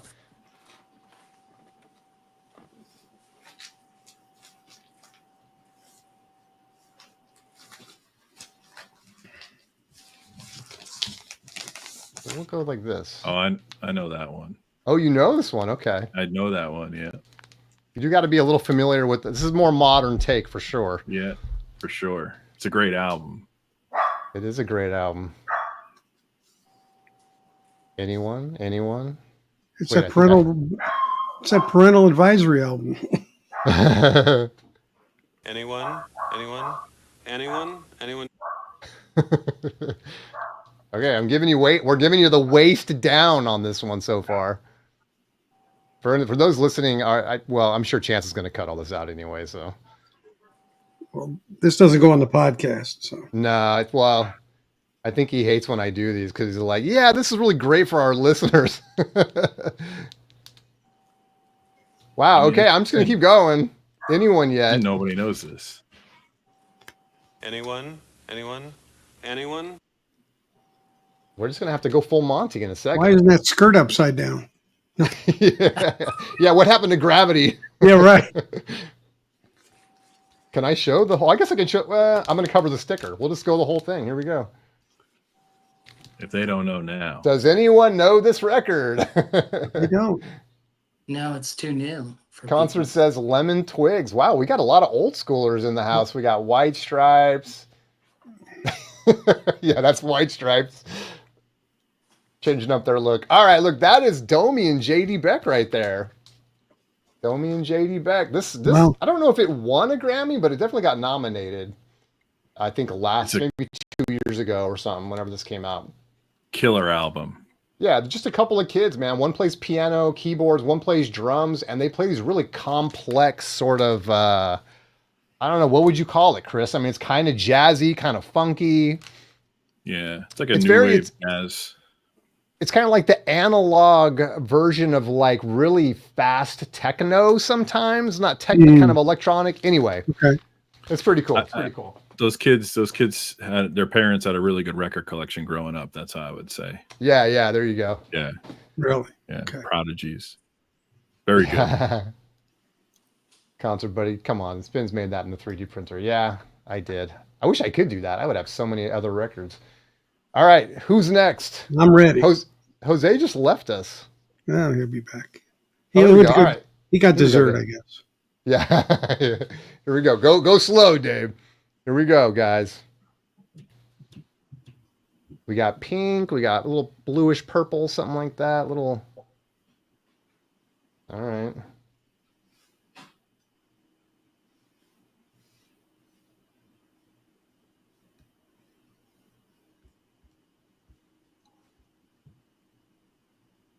Wow. This is great radio.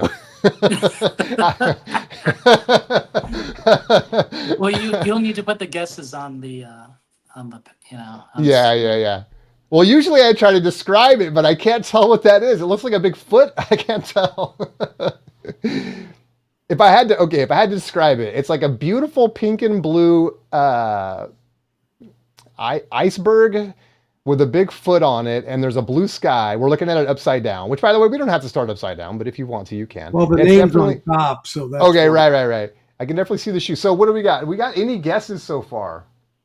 You should put Impotence concert buttons. Radio. Yeah, exactly. I know it's not the guess, but yes.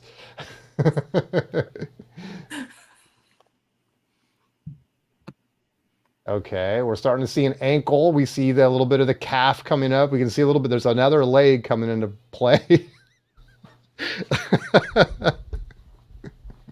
Would be a very scandalous record cover in the 20s. What is this?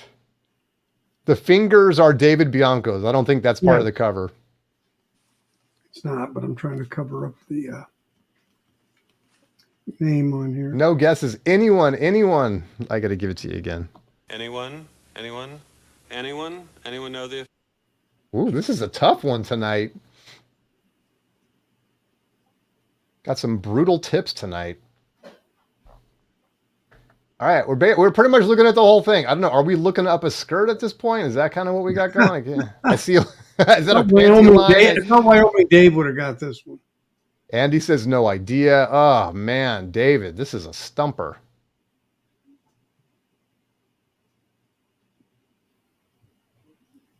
All right, can we flip it around now? Can you still cover it or? No. Okay, there it is. Wow. The outfield banging.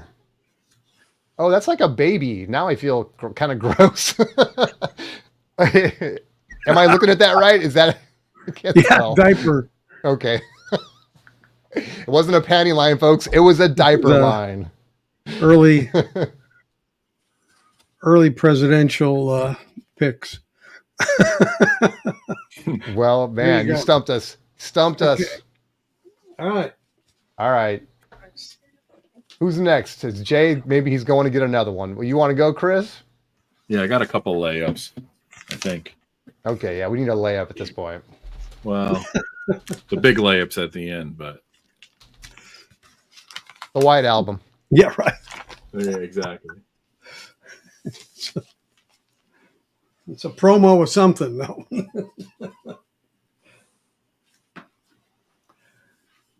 Okay, got some redness coming up there. A hand. Rojas knows this one too. Another hand. Someone's raising their hands up in the air. Yeah. I won't say though.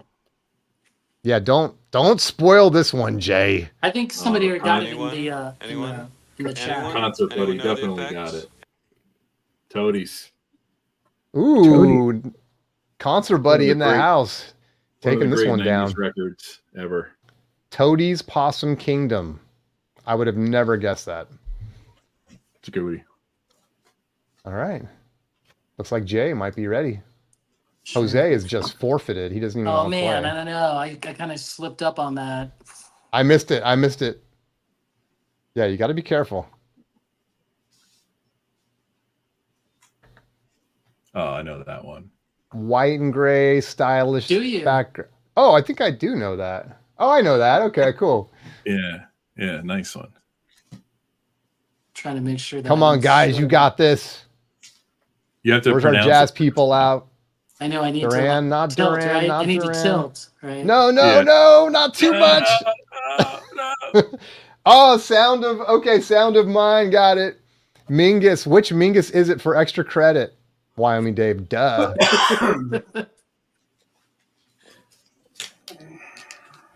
It's too long to type it in. Whatever. Okay, you got it. There it You is. can't even spell it. Hey, what do you mean? I can't say it. I can't even spell it. I can't even say it. Pithecanthropus erectus Mingus. Great pick. Fun album. I know, great cover too. You know.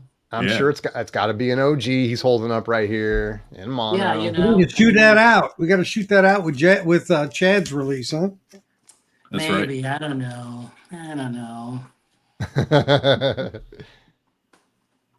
Very Great cover, nice, very though. nice. I like it. Jose, are you going to go, my friend? Jose's gone. All right, I'll do my next one. I'm here. Oh, he's here. All right, you're up, Jose. You owe us 2 tips, in fact. All right. Let me get mine out of the. You're not ready. I'm going to go. No, fuck. Good. All right. Too late. All right, here we go. This is a guaranteed. Someone's going to kill this. Crosby, Stills, Nash and Young. Oh yeah. No, he's wrong. He's wrong. Do There's you? Grubby spilled the no name. young. There's no young. Oh, there's no on young, that. right? I fucked up. You're wrong. Jose, The couch. you show the tip. You don't guess the tip. Jose Come on, would have Jose. lost on Jeopardy, right? You would have been Crosby, Stills, Nash, and Young. Ah. Right. Yeah. I lost on Jeopardy. Baby. Greg Ken. All right, Jose, let's get it, baby. But are you guys guessing or the audience? No, the audience is guessing. Oh, all right. We'll give them first whack at it at least. All right, there it is.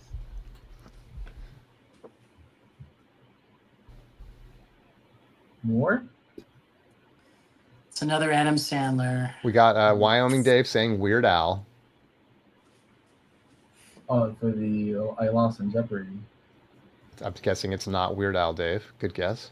That's a lie. Did I keep going? Liberace. Is this an album we're gonna know, Jose? First of all, Of course. okay. Not some esoteric, That should be enough. Is Right it here. Zeppelin? Someone said, "Oh, okay, yeah." I know what this Now, is. guys, okay, don't go anymore. Someone's gonna get it. See, Vinyl Piper's saying it's Led Zeppelin Turquoise. I don't know about that. So what is Vinyl Piper drinking? Nick, I'm gonna go ahead and say it. Nick, he said first whack at just the tip. Yeah, that's a great question. Nick Pantazzi, that's what she said. This is the easiest That's what she said exactly. Don't go It there. is the easiest one. Guys, how do you not know this? At least the band. All right, keep going. Turquoise, we're hearing. There you go. Somebody said it. There you go. Fluffy Records with the win. All right, so we got the win. Let's go ahead and give us the full Monty, Jose. There we go. John Bit Bomb Boom got it. It's Stooges. Stooges. This is my OG Stooges. Nice. Without the Stooges on the label, which is the one you want to get. What do those run you these days, Jose? I don't know. I pay like $5 for this shit. No, I pay like 15. I pay 15. Very Yeah. nice, very nice. All right, we'll Stooges, call there we this- go. The cover is absolutely VG, I guess, but the record is VG plus. Is that a VG? Yeah, it's just ring wear, but it's not. It doesn't have a sim split or anything. Okay. Yeah. All right. Who's up? I lost track now. All right, there you go. Did you go yet, Jay? Yes, I would consider this boomer music, by the way. Yeah, I showed the Mingus, remember? Oh, that's right. That's Already. right. So you've gone twice. Chris has gone twice. I've gone once. I've gone twice. I got You got to one. go, Dave? Good Yep. old. I can show something. Let me go I got get one. something. Okay, go ahead, Jose. Grab a few, Jose. Grab a few. Yeah, but make sure they're ones we can guess. All Oh, right. that one was super easy. What the No, that was a good one. We need more like that. All right. All right, David Bianco at the plate. Takes a couple of practice swings. We got white borders with, I think, maybe some hair. We got some hair maybe there. Yeah, where my hand is, I got something blocking the title there. So Okay. Ooh, I know what I'm doing. Okay. Oh, I'm seeing it looks like, I mean, if I had to guess, we're looking at a forehead. We got some eyes poking through. Big head of hair. Anyone? Anyone? Anyone?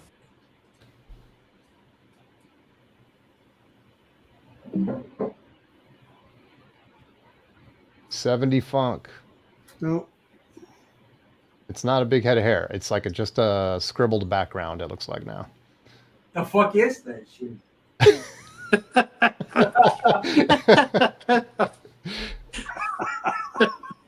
Dang it, another stumper, Dave. I can see the whole thing and I don't know what it is. We got the funk. I in don't the know. trunk. We got the funk tonight. It's funky. Wyoming Dave is LOLing at Jose. KRW. Richard love that he's not Roundtree LOL love to song. anyone else. I know, Richard Roundtree. Now it's getting blurry for some reason. Now it's just the tip. Wait, that's actually helping. No. the censored version. Wayne Shorter? The fuck? It is. Okay, there we go. Atlantis. There you go. Wayne Shorter.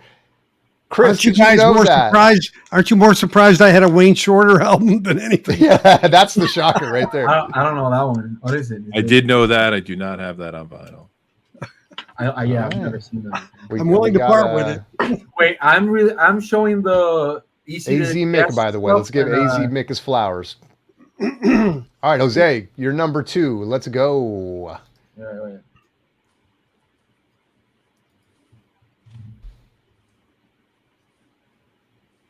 Okay, we have some blue. Yeah. I think that's it. I think that's it. Big blue corner. He thinks as soon as he shows us any. Where are the real audiophiles here? Yeah, if you're a real audiophile, you guys would already know this one. Come on. Yeah. Let's see here. Chance says that's probably the first jazz record that David has shown on YouTube anywhere, ever. Ever. Yeah, I think I know that. David I know would what it is, probably those know days. this record. Is So, that yeah, I a know Boston that. record? We have. Is that a Boston record? No, I would be caught dead by an Boston. I should have known. There's already certain 13th things. grade. What? What? Go ahead, Nick Fantasy. Look at Nick. Oh no, it's not the noise. Okay. No, the audio file gives it away It isn't. Well, it's been reissued as an audio file. by everybody. This is almost Eagles? half Is the- it the Eagles? No, it's Henry almost says half. Eagles. Willie Nelson Stardust. Oh yeah, there you go. Yeah, that's right. There you go. With the best photo of a human being wearing a hat in the back. We would have guessed it if that was the front. It's a really good record. Well, MoFi right. did this. Who else did it? Analog Production did it. Analog Productions did it. Vinyl Me Please did it in the box. The Willie Nelson. Yeah, box. this is a beautiful record. Yeah, Booker. What is that? Booker T produced that, right? Yeah, he did. Beverly Park. Yeah, Booker T. Jones plays the organ and the piano as well. So there you go. Well done. Well done. All right. You got more for us, Chris? I got a couple. One's a little modern and one's a layup. This is I always associate this with record snobbery. It's another one Rojas. Oh, this is probably. perfect then. Wow. A little bit more modern. Oh, is that oh, what the fuck is that? The Police Walking on the Moon. There's a dog. I think that's Promo what of that the is. Billie Eilish RSD. Vocals only. Oh, that's 95% of the record. I don't know what it is. Well, I think Anyone? Anyone? Concert Buddy with James Anyone? Taylor. Anyone know the effects? Don't show it Anyone? yet. Don't show it. Don't show it. I know Don't what show it it. is. Don't show it. I know that record. Stay right there. Let's see. Give people a chance to type it in if they know. It has a tiger on the Anyone? corner. I don't Anyone remember know the the name of the effects? record. Type in your answers, folks. What the fuck? Somebody There you said go. Slash autograph a picture from me. yeah. Somebody got it. Beta Band 3 EPs. I just referenced Beta High Band. Fidelity. I don't know High that. Fidelity with this one. Yeah, I know the record. I just forgot the name. JS, right? Okay, that's the first time we. Okay. Nice work. Nice work. All right. I have, Who's up? I have I'm one losing track. hot. I have one right now like this. If somebody can hear me. Who's got one queued up? Me? What the? I got a layup Alright. queued up for the end. Let's go. Let's go, baby. Let's go, baby. There you go. That's all you need to know. That's all you have to know. Whew. It looks like blue and orange and camouflage. Adam Sandler. You wish. Anyone? Anyone? No? Dylan, Final Dreamscape. All right, well, what is it? Jose's Oh, copy okay. of New Kids on the Block, hanging tough. It's an overlooked Dylan record, in my opinion. We got Overlooked Dylan. Who knows the title? Oh, I think you just gave it away, Chris. Now I know. Mhm. We need a bootleg series. Salt and pepper. What the fuck? I think Sean Vinyl's Dreamscape. He got it. It's Dylan. He got Yeah, it. yeah, but what? Yeah, but like, do I stop when somebody names the artist? Well, I'm Well, all right. at this point. Okay, This- Bob Dylan, This is a very good record. I think this Very period is good. really good. And it Empire has Burlesque. Dark Eyes. Dark Eyes might as well be the best song he wrote the whole fucking in the 80s. And Yeah. look at that fucking Disagree. jacket. Look at that I'm swag. more, Look more at this inner photo. infidels, Joker Man, Sweetheart Like Look at this You. inner photo. My God, look at it. It's so fucking good. He looks like your uncle going bad, right? He never wore that shit ever again in his life. That's I would say that's post cocaine Bob Dylan, right? Yeah, yeah. But like Thing. the music videos for this record are so hilarious because he was like in Japan recording those videos. Like, has anybody seen what is it? Tight Connection to the Heart definitely is recorded in Japan. It's pretty There good. you go, Tight Emotionally Connection, Yours. Wyoming on Dave. there. Emotional Yours. Really good. And it's good. Eddie Smith used to Shortly cover overlooked. our guys all the time. All right, that's it. That's what you should tweet, Dylan, Jose. Like, are you going to make more videos in Japan, Dylan? Please. Dylan, please don't die. I beg you, please. It's gonna be a rough. Can you get day to with get- That does his own Walmart shopping. What the fucking type of English is that? That's does his own Walmart shopping, Bob Dylan. Somebody called for strokes. What is this shit? he's saying that's does his own Walmart shopping, Bob Dylan. Shit, I thought I was the immigrant. Oh, the camera finally going out on me. Okay, hold on. There you go. Right. You have to go another one? Who's up? Let's give someone else a chance. All right, there you go. David, I see he's looking for the perfect record. Who's got Chris? You want to go again? Oh no, wait, hold on. We got a tip right here. I got a layup. Let's Oh, let Jay Rojas. go, and then you're up, Chris. We got blue. Oh, okay. You should just get it right now. Yeah, come on, Yeah. guys. We can I say it? Chad is sleeping tonight. Can I guess You it? guys got this. Do I have to wait? Oh, there you go. Somebody said it. There you go, Nick. Boom. It could have been the Phillies, the better option. Weezer. There it is. That was a good one. That was a what do you call You it? know, I'm taking right. all my mainstream albums to town today. So. I mean, this All is a You're up, Chris. this is a simple one, This is the layup, he says. but a fun one. I'm gonna do how I guess you're supposed to do it. So Well, no, I like your technique. Your technique is good. Everything is the white think so? album. We see it just go. If it's easy, give us just like a half inch of the tip at a time. The fuck is that? Oh, I know what it is already. Do I say it? No, I can't. No, I- don't I- say it. Don't say it. I chose this for you, Jose. Say it.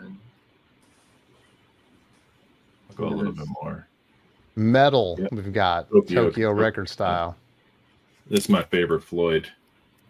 That's a great pick. I think I did metal a couple months ago, probably. You know, speaking of that record, I met up with Jim from Record Collector News in California, and he played us the Better Records, the Tom Port version, the hot stamper of metal. And we compared it to a Japanese pressing, and guess which one won? Which one sounded better? I don't know. I don't know. I don't know if it's a trick question. Tom Port's Better Records pressing. I'm gonna go ahead and said that hot stampers is not a thing, and I don't know if I have to go get my audio engineer degree, but fuck Tom Port and that piece of shit scam. All right, there you go. So I mean, Jose is gonna wear his hot pamper diaper soon when he hears that hot stamper of metal. Yeah, fuck it. You mean people are throwing away like good money on hot stampers that don't exist, Jose? Yes. Okay. I need a hot stamper of Empire Burlesque. That'll Oh. complete my collection. I'm pretty When sure it's I there. bought I this mean- for $1 in Florida. So shout out Florida as a state for keeping the shit real. This is Florida in general. I think Florida in general is underrated as fuck to go look for records. There's always good record stores. There's always good bookstores, and they're all cheap as fuck. None of those Yankee fucking prices. You know what I mean? Ooh, okay. To follow up your In 12 the inch. car The line. 12-inch, very nice. This is Depeche. the 7-inch of Dreaming of Me. Nice. That's going back. Old school. Yeah. I like that $6 cover too, price right? tag. It's kind of funny. Well, Oh, I yeah. have- Yeah. I You see have that the 2013 price, $6? Woo. Wait, I have the easiest one of them all. Of just the tip. All right, go for it, Jose. We got a few more and then we'll sign out. Yeah, there you go. Oh, that's easy. I already got it. A red. What color red? I'd say that's kind of a blood red. Oh, maybe I should go the other way. See that chin? I want to. I think I know, but I don't. Maybe I don't. It's not the Could be Bee any Gees. number of records at this point. So we got the red. Half the cover is just a field of Bee red. Gees Odessa.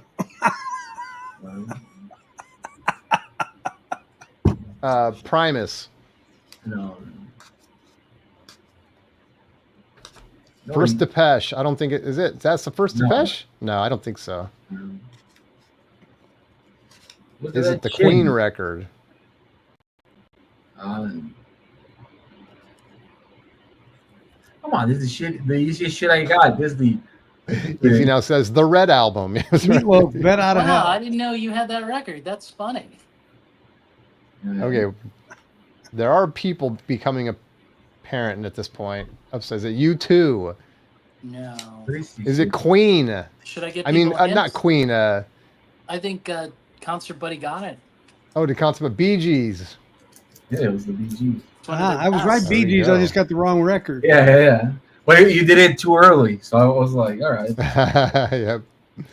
Well I- played, Jose. Well played. I had never listened to this record before, and when I got it, I put it on and I had a good time, and I kept it, and again, I always say away, but Bee Gees underrated in the sense that people only know like 2 records worth of songs, but the early stuff is really good, very melodic, and this would make a grown ass man cry. So that's it. Main Course is real good too. Another one that's theirs.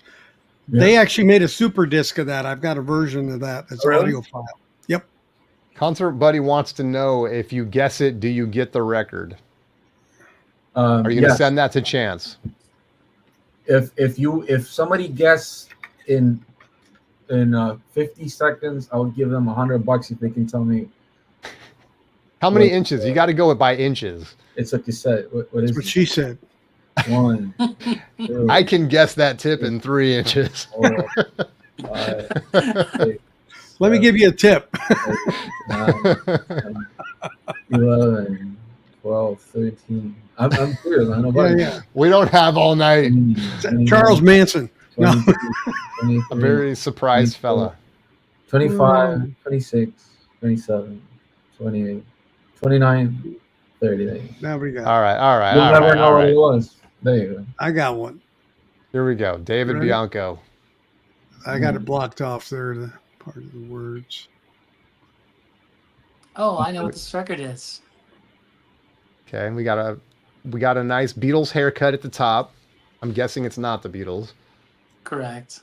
We got a black field. I like their second record more. Even the third record I enjoy. I don't Yep. know. Naz. we Wyoming got- Dave got it. or Oh, somebody Wyoming else. Dave. No, and Vinyl Dreamscape got it first. The Naz. Wyoming Dave. Dave. Todd Coming in Rundgren. clutch. Todd Rundgren. There you go. Very nice, very nice. Their Beatles cover. All right. Well, I guess I'll show one. Then we'll maybe go around one more time and we'll call it.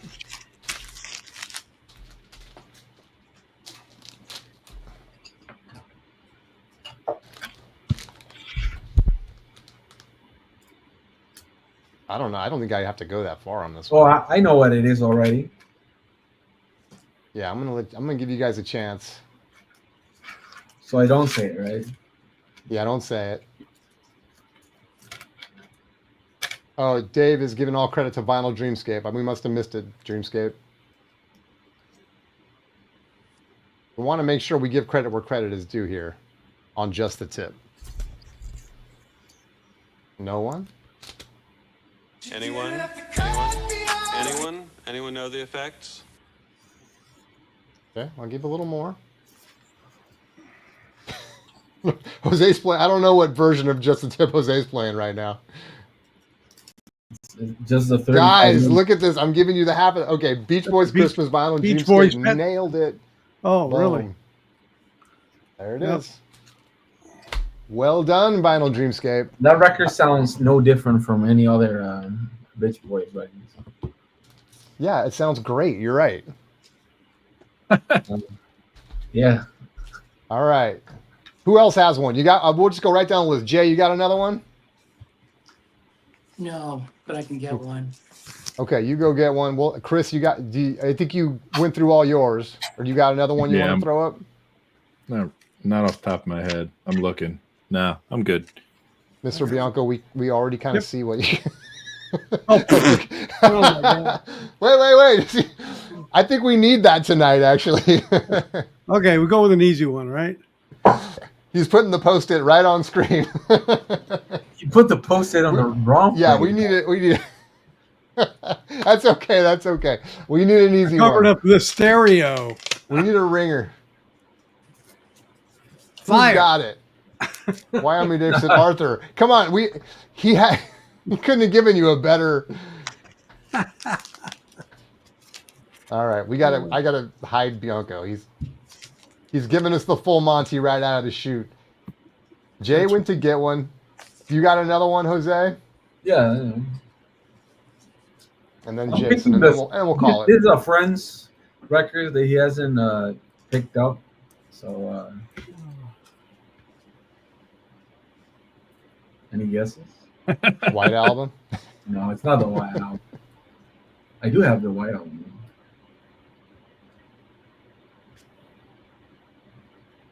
It's not the White Album. Oh, there you go. That's all you Oh, have. we got a little something. Now that should be it. Really? Yeah, you should know what the fuck. Woo. This is one of I the think you- top selling albums of all time. So I know Lisa, what it give us a is. hint. Wait, Come on. I know what it is. I can't believe you own that. no, I don't know. It's a friend. I have a stack of records here. A friend has to pick up. Can we have a clue? But I do know every single song from this album. Somebody mentioned him, right? Earlier. James Taylor's greatest hits. There you go. Anyone? There you go. Anyone? There you go. I don't even knew that this was a gatefold. It's a gatefold. James Taylor. Amazing. Tokyo, I can't. If you were typing that when we got the answer, I'll give you half credit. All right, Jay's back. You're giving us. I don't want to blow you up yet, Jay, because I see a lot of the tip right there. We got more than the tip. We got like I don't want to say. All right, it. how about that? Okay, there we go. Let's start there.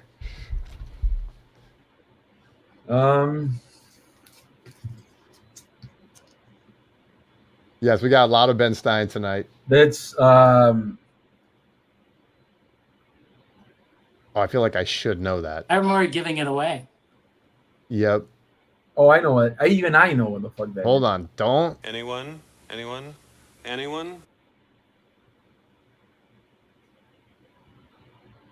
The Doors. There we go. Wow, that's like. Well, I guess JS. Yeah, sorry, I missed it. Got it up there first. Jared Boom. got it along with Sean. This is That was Waiting kind. for Yeah, the we got like a sun. three-way tie. that rare mono, right? Ray Romano, my boy Ray. What'd you pay for that, Jay? I think I bought it in, oh my gosh, Minneapolis record show, I think for $50. $50. There you go. The rare mono of Waiting for the Sun. All right, can I do The my shocker last one? Can I do my last is that Jay just showed an OG that he paid more than $5 for. Yes. Can I show my last one? Oh yeah, go ahead, and then I'll do a mic drop after this. Good job, Caesar. All right, there you go. That should be it. Oh, I think I know it. I know it. You guys know this. Mozart. I let people type it in. Yep, it's Tegan and Sarah. There you go. We got Bowies across The the OG gay board. pop. There you go. Fluffy, Nick, Dreamscape. Yeah, there you go. Yeah, What's the everybody- title, guys? Too Scary late. Monsters. Scary Monsters with the Obi strip. yeah. I don't know why, but there's a guy here that has like a lot of Japanese records for good price. Very nice, very nice. This was like 25. All right, this put everyone to bed with this one. Here we go.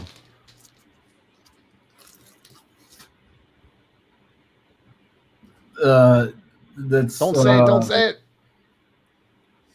I don't even know what it is. I don't think I know what it is. Yeah, I love that one too. Vinyl Dreamscape.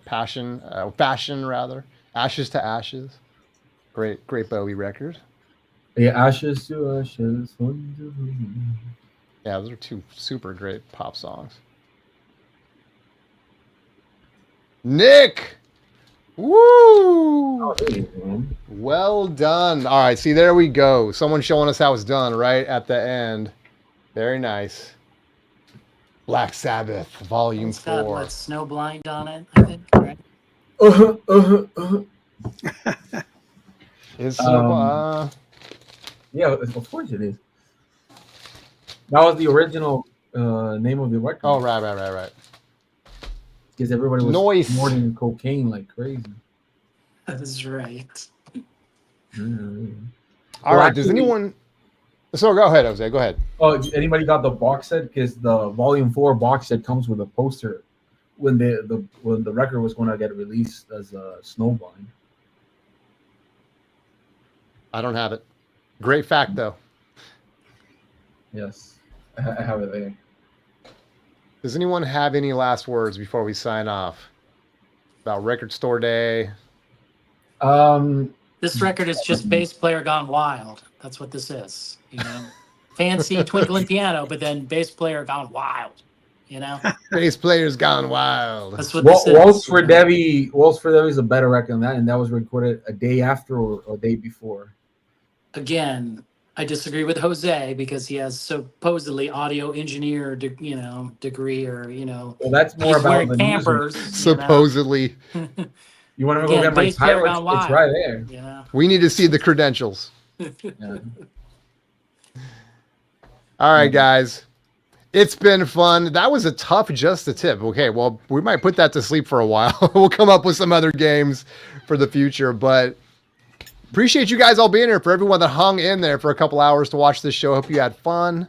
thanks And for for doing it. everyone listening, thank you. Although I don't think anyone's listening to this to the freestyle on this one, but thank you to all of the guests on the panel and offering their not only their great recent pickups, but also their hopefully Record Store Day is listening. That's all I can say because I think no, we can fix it. no one can fix it. Just Record Store Day. You stay the same, so I can flip this for 200. See, that's what you're dealing with, RSD. That's what you're dealing with right there. You know, Is that what you want the BC to come to? we just need Yes. some more young VC people making videos, getting butthurt and crying. You know. Oh, gosh. I waited 24 hours. I couldn't get Taylor, and Taylor was waiting for you. Have a heart, Jason. Have a heart. All right, guys. Thank you so All right, much. We're going to everybody. sign off. Appreciate you. Take it See easy, you everybody. next See time. ya. Be here next Thursday. Oh, I think actually, Concert Buddy, am I mistaken? You're going live Wednesday, right? Halloween is Thursday. I think we're going live on the A side on Wednesday. Correct me if I'm wrong. So, so when you save the date, make sure you change up your calendar so you guys don't miss. Do a Westman Slamma-Jamma. Yes, yes. All right, guys. Thank you so much. We will see you next Yeah, time. buddy. Take it easy. Bye-bye.